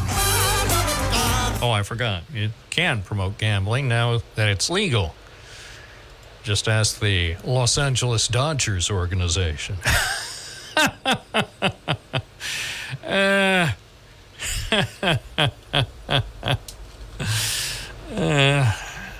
Oh, well.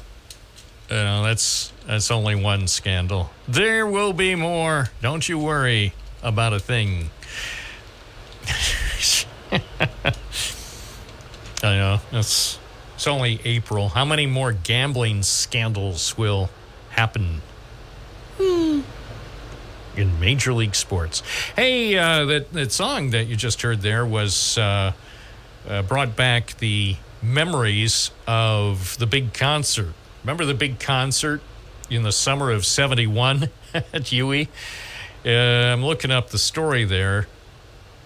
By the way, I wasn't there. I think it was past my bedtime. But as the evening press reported, back in the day when there was such a thing, the evening press of Binghamton reported, concert crashers pelt police. That's when they actually had local headline writers, too, not like the headline writers of 2024. Thank you very much. Concert crashers pelt police. I love the alliteration. This is the story. There was some blood, sweat, and tears outside of the Blood, Sweat, and Tears concert at Ty Cobb Stadium in Endicott. 3 persons were arrested, 4 juveniles detained, and possibly as many as 500 persons evaded the $5 ticket price for the concert by sneaking over and under fences as Endicott police and men from a private guard agency attempted to keep gate crashers from entering the stadium. A crowd estimated by Endicott police at between 800 and 1,000 gathered on a grassy slope behind the east end zone of the football field near Riverview Drive before the concert began. Gee, that's not far from where that car got stuck in the mud. The group pelted patrol cars and policemen with rocks, bottles, and empty beer cans after police attempted to chase several small bands of youths from the fence surrounding the stadium. Remember, this wasn't last weekend. This was 1971. For all you people who think the world has gone to hell in the last 5 years, thanks to you-know-who, no, the world has always been this way. There have always been people who misbehave.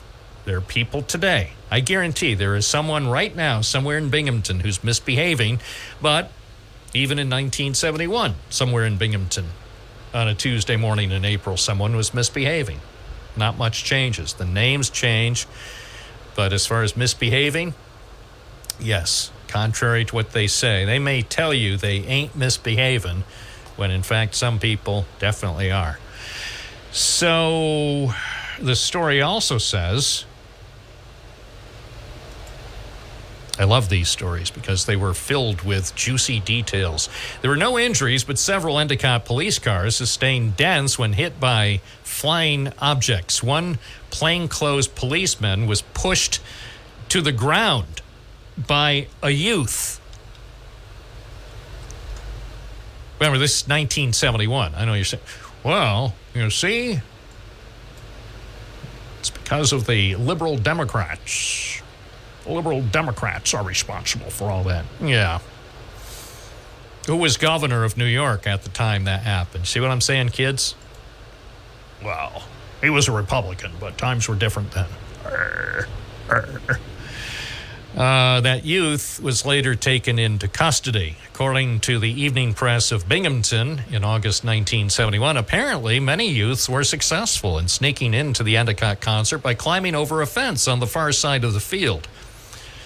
There were no incidents inside the stadium. Endicott Assistant Police Chief Russell Whitman praised the crowd that bought tickets and attended the concert. The assistant police chief said the crowd inside the stadium has behaved beautifully. Those are real good kids in there. He added, it's too bad that a small group of chiselers had to start trouble outside. Endicott police allowed the crowd to remain on the slope and listen to the concert after clearing an access road to the stadium and a rear gate of a crush of people. All 3 arrested pleaded innocent to disorderly conduct in Endicott Police Court and were released on $50 bail. See, even then, the bail reform laws were letting people out. Bail reform in 1971. Let's see, I'm looking at the names. I'm not going to use the names now because all these people are probably WNBF listeners, and they're saying, Bob, that was in 1971. Don't put my name on the air because I since have become an attorney or a mayor or a county legislator or something. Now, I'm not going to use your name. You were young, naive. The names of the people were listed in the paper back in the day when they actually reported on local news. And they were all men from Endicott. 2 were 19, and the third was 24. All 3 are accused of refusing an order given by Endicott police to disperse. So why do I read a story like that from 1971 about a concert with blood, sweat, and tears at Ty Cobb Stadium in Endicott? Why would I read that story? It's only to illustrate to you the point I make frequently on this program. Things really haven't changed too much. You know, for those of you who say, Society is filled with a bunch of punks who are disrespectful, and young people, teenagers, and people in their 20s who all they want to do is cause trouble and get into a concert for free.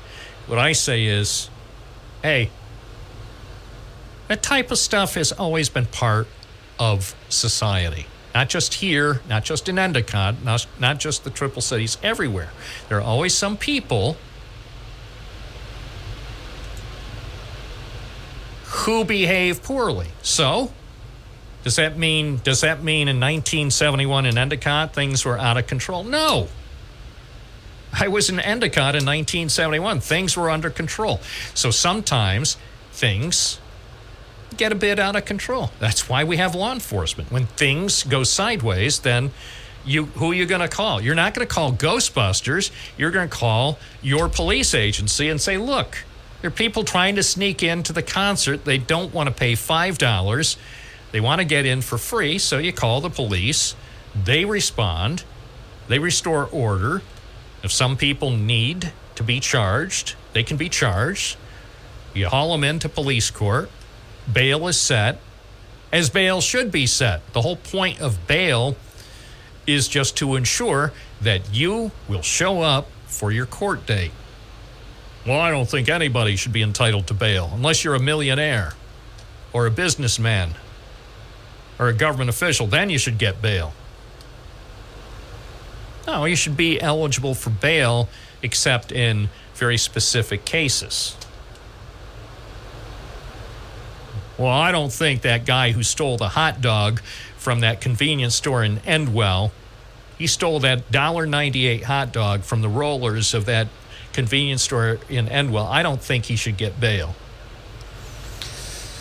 Well, he must have been a desperado to steal an old hot dog from a convenience store on East Main Street in Endwell. I mean, anybody who's that desperate. 11:29 WNBF. Everything is fine here in Binghamton and Johnson City and Endicott and Vestal and elsewhere. Don't you worry. But I'm scared. I heard there was a crime last night. Yes, there's a crime every night. Should you be scared? No. Should you pay attention to what goes on in your community? Yeah. Well, but downtown's not safe. Well, if you think downtown anywhere is not safe, then just stay inside your house, stay in your basement, and watch Newsmax. It's 11:30. I'm Bob Joseph. This is WNBF.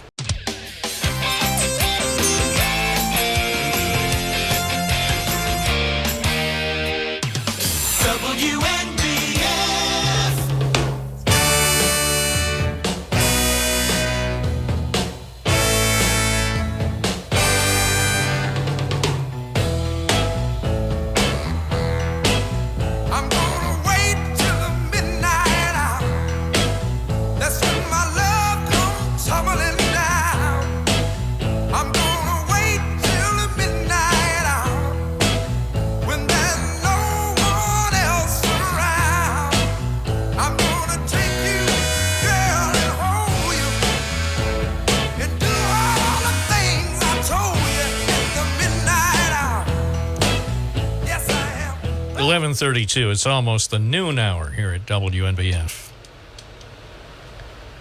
Here's the forecast from the National Weather Service. Mostly sunny this afternoon. High 74. Increasing clouds tonight. Some showers. Even a thunderstorm after 2 a.m. So if you wake up at 2:22 in the morning and say, gee, I just heard a boom, don't worry. It's not that tank farm. The tank farm is fine. It was just a little bit of thunder. Overnight low 53. Then mostly cloudy tomorrow with a chance of showers and thunderstorms. High 64. The outlook for Thursday, nice and soggy. Showers, breezy, high 65. Right now, a sultry 61 in downtown Binghamton. 16 Celsius. Sultry 61.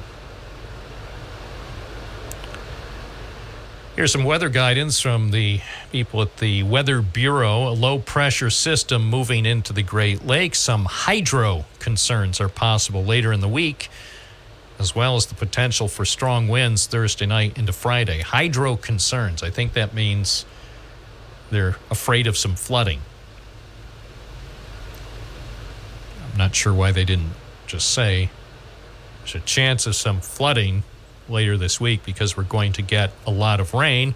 But, oh well, hydro concerns. Maybe they turned that hazardous weather outlook over to AI. And the AI program suggests if you call it hydro concerns, they'll get more clicks. Right now, again, in downtown Binghamton, it's 61.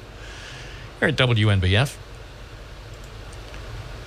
I'd like to take a moment to recognize the latest inductees into the Binghamton Hockey Hall of Fame.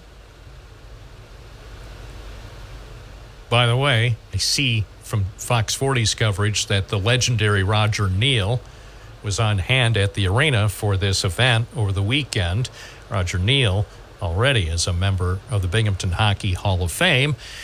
The new members are Kurt Kleinendorst and Steven Scheimer. Looking at the story posted on the Fox 40 website, story written by Thomas Turgeon. So congratulations to Kurt Kleinendorst and Steven Scheimer. They were inducted for their contributions to the sport of hockey in Binghamton. Kleinendorst led the B-Sens to the only cup title in Binghamton hockey history when the Senators won the Calder Cup in 2011. He was the team's coach from 2010 to 2012 and again from 2016 to 2017. In his first year in Binghamton, he went 42, 30, and 3. It's a pretty good record. He says the city and community will always have a special spot in his life. Scheimer was the PA announcer at the arena for 26 years, covering the BC Icemen, the Sens, the Devs.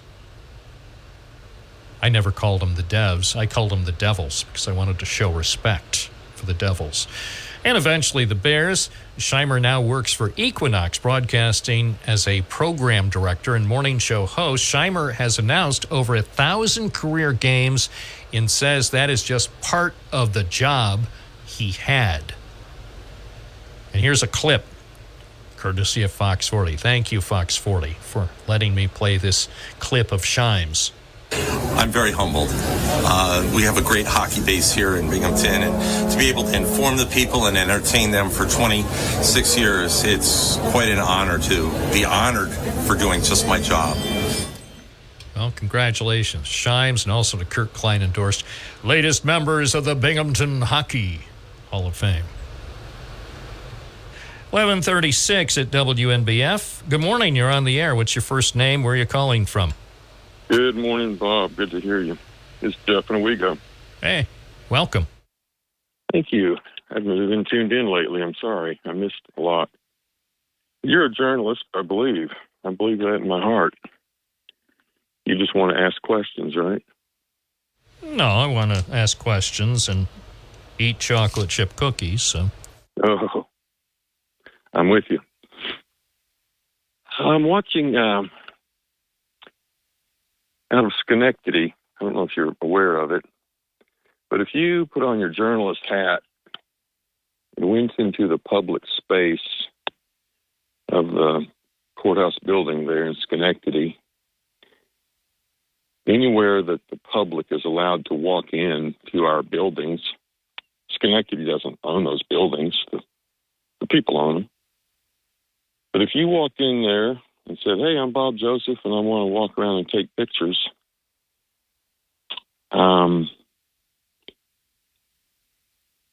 you would not be allowed to go in there and take pictures. You're not allowed to. And that's a judge's, or that's a mayor's municipal executive decision that you can come in and walk around and see our building, but you can't come in here and take pictures.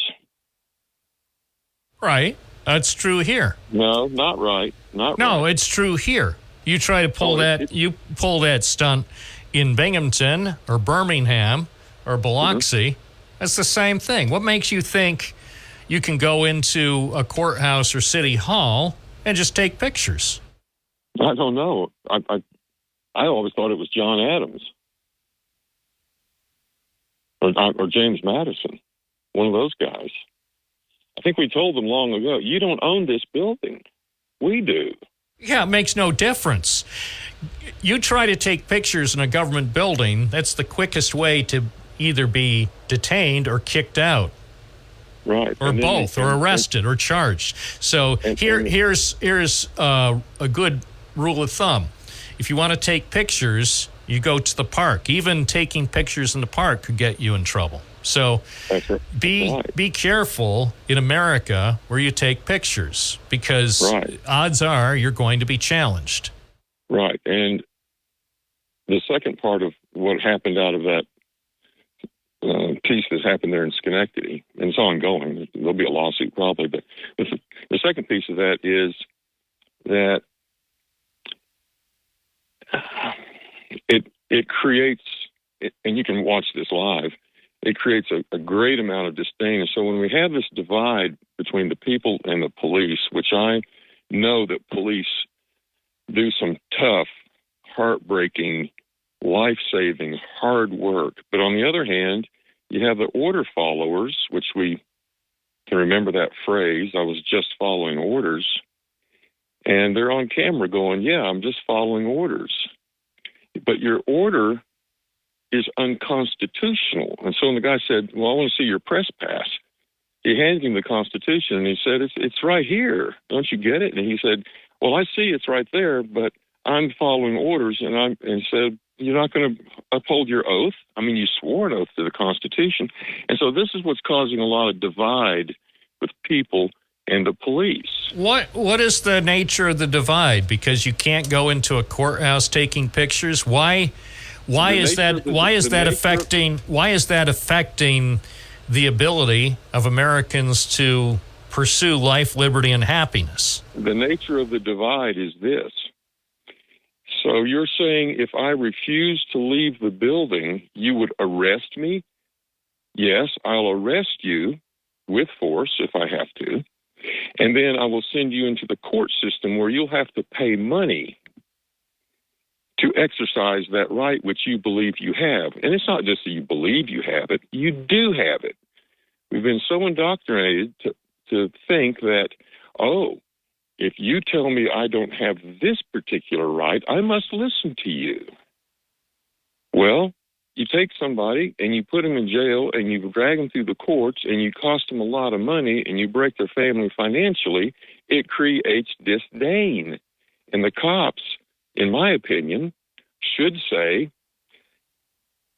in which oftentimes they do, they'll tell you, and it makes perfectly good sense, I'm not going to go in and film people. I don't want people's personal records. That's not what this is about. And in fact, if I want to, I can go to the county clerk and take photographs of what you would call personal records. Because you cannot trespass the eyes and you cannot trespass the camera. And this gets to the root of journalism, where people are told, shut up, don't report on that. You cannot see what's going on here. It makes us uncomfortable. Yeah, I know. You're telling me stuff I know. You act like somehow this is news? Are you surprised? I can't believe you've lived in this country for more than 30 hours and can be surprised that they don't allow you to take pictures in government buildings. Obviously, say at city council or a town board or village board or county legislature meeting, you can take pictures of the meeting in progress. What makes you think they're going to let you or me take pictures around the building? Precedents. Oh, and wait. You tell me a single Broome County municipality or court that's going to allow you to take pictures in the building. Let me know, because I want to go there and take pictures. It's amazing, isn't it? It's not. No, the answer is none. Zero. There is not a single government building right now in Broome County where I can go after I'm done here and show up at 12:30 this afternoon and just wander around taking video. That's right. Well, okay. So you act like this is a news flash. This has existed for years. Bob, here's why it's a news flash. Here's why. Because if you study this, you'll find out there are hundreds of thousands of people that are going, you can't do that. Well, of course you can, but they don't know. It's a news flash to them. They don't know. Yes, you can. That's what blows my mind. Is they're like, you can't take my picture here. Well, you're in public. Well, I know, but you can't take pictures of this or that. It's not you and me that don't know that it's going on. There's millions of people that think that it's okay that they break their oath, and they think it's okay. Well, it's okay because that's the policy. If you want the policy changed, you're going to have to go A, to court, and B, to your local government officials. If you don't like the policy at City Hall or the county office building or the state office building, you're going to have to start talking to them to see if they'll change the policy. They won't, but that's how it starts. But trust me, after living in this community for a few years, I know they're not going to change the policy. In fact, if challenged, they're probably going to tighten the policy and not even let people in with cameras to begin with. They'll probably take your phone. It's like, say, if I go to federal court today to cover a proceeding, most likely, before I enter the courtroom, I have to give them my phone. Now, what kind of country does that? A communist one. It's not communist. It's not communist. It's a country that, yes, that has its priorities that aren't right. It's not a communist country. It's just a country, yes, freedom of the press, except when we say no. But what are you going to do? I mean, if you want it to change, you and other like-minded Americans are going to have to work to change it. But by posting videos on YouTube just to prove the truth of how it is, it doesn't change anything. It's good for clicks. If you have a YouTube channel and you want a lot of clicks, just go into like any local government, a town hall, a village hall, a county office building, a state office building, or whatever, and just roll your camera and before you get kicked out, and then you can upload it to YouTube and just count the clicks. It proves nothing. I mean, it proves what we already know. So if you want something to change, then start working for change. I am. Okay, well then do it. I'm with you, man. But by calling in the program, to confirm what I have found out already the hard way, hey, I don't have a magic wand to change things in America. All I know is if I go to City Hall and I'm wandering around with my camera rolling, there's going to be trouble. Same with the county office building. Hey, I had this, a few years ago. I went to the bus station. This is several years ago, back when Debbie Preston was the county executive, and they told me when I'm taking pictures inside the bus station, a public place. That. Yeah, and the guy said, "Oh, you have to get permission from Debbie Preston." I'm like, "What?" Exactly. Debbie Preston has to give me permission to take pictures, not just inside the bus station, even outside on Shenango Street. I'm saying, Debbie Preston doesn't run Binghamton. Yes, she's county executive and everybody loves her, but even if I called her, and I didn't, but say if I called her and said, Debbie Preston, the guy at the bus station said, I need your permission to take video inside the bus station, she'd probably be laughing. Bob, go ahead and take as much video as you want. I don't care. What are you going to see in the bus station? People waiting for buses? It might be good press. Wow, I didn't know Binghamton had a bus station. That's cool. Yeah, this isn't about getting clicks. No, I know. No, by the way, I'm sorry for it. It sounds like I'm giving you a hard time when you know. No, you're not. Well, you know exactly where I stand on this. Yes, I support freedom of the press. It's just sad that a lot of people, not just in Broome County or Tioga County. A lot of people in America never got the memo that, freedom of the press is still in effect. Freedom of the press was in trouble before 9/11, but freedom of the press in this country took a huge hit on September 11th, 2001. Then even the stuff that, in the past, you didn't have to go into a government building and feel like you're a common criminal. But now, now you have to, anytime I go to City Hall, the county office building, whatever, you have to empty your pockets. One time I went to the county office building a couple of years ago, and the security people knew who I was. And I have to look behind your belt. What do you think I'm bringing in? They already had my recorder, my notebook, my phone, whatever coins I had in my pocket. Oh, I have to look behind your belt, and then you have to roll up your pants. What do you think I'm doing, taking a plane to Tel Aviv? No, you're being indoctrinated so that next time you come in, it's like, you can strip search me. It's okay. I don't have any. Oh, yeah. They beat you down, not literally, figuratively. And you say, they always say, where are you going? It's like, what the heck is it to you? Where am I going? I'm here in a public building. Maybe I'll go to the elections office. Maybe I'll go to the county executive's press conference. Maybe I'm here to pay my taxes. Where am I going?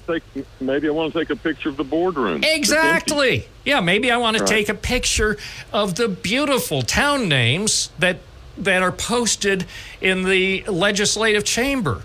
Where are you going? Really? I want a picture of the chewing gum that's stuck under the seat. Exactly. It's my business. But having said that, by the way, having said all that, I respect all Broome County security officers, and I admit I would not want their job, no matter where they're posted, whether they're posted at the county office building or the bus station or the library or the airport or out at parks.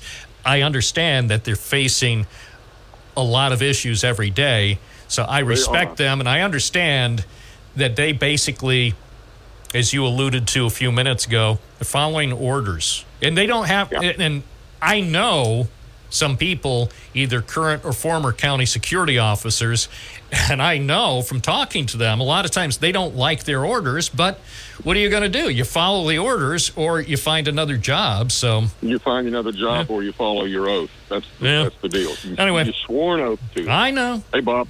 Wonderful. Hey, thanks for calling. Yeah, the 2018 Department of Homeland Security memo on recording in federal buildings. Take a quick read. I will. Thank you, Bob. Love you, man. Yep. Bye. Thanks. Yeah, no, I love America, but I really love freedom of the press. I keep waiting. I keep waiting for the day when freedom of the press takes full effect. When will that happen? July 4th, 2025? No, freedom of the press will be maintained to an extent, always. Probably. But honestly, every day there are, not every day, many days there are little incidents here and there where people actually, if it was closely scrutinized by a judge, are trying to infringe on freedom of the press. But bottom line is, can you do anything about it? Not really. No. I have work to do. They have work to do. Plus, nobody has the time or energy to go through every time something like freedom of the press is threatened. It's just like, oh, okay. All right. You're following your orders, and I respect you, and I wish you a good day. And notice, I didn't sneak in anything behind my belt. Well, I know you weren't going to. Just did it so you knew that I had the power to check behind your belt and have you roll up your pants. 11:53. It's fun and frolic on WNBF. News Radio 1290 WNBF.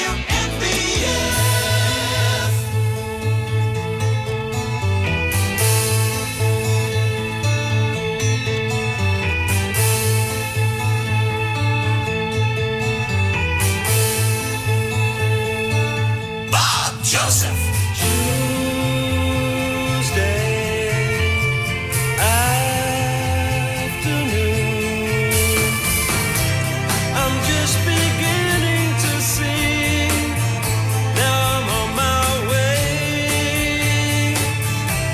It doesn't matter to me, chasing the clouds away. 11:55, WNBF Live. Something calls to me. The trees are drawing me near. I've got to find out why. Vinny from Binghamton, good morning. You're on the air. Hey, good morning, Bob. Hey, you know, you perked my ears when you were talking about the journalists and the freedoms and stuff like that. And as soon as you said 9/11, where basically took a kick in the head with journalists and the press, you're absolutely right. That's what I've said before. I've said that so many times. You know, how the press, the journalists, the editors were fooled by an administration. They didn't dig deep. They knew what was going on, but they didn't dig deep, and they just went along with it. Now, what we got people don't trust the government. People don't trust the press. Nobody trusts anything because of what. And that was a big shot back then. I've said it.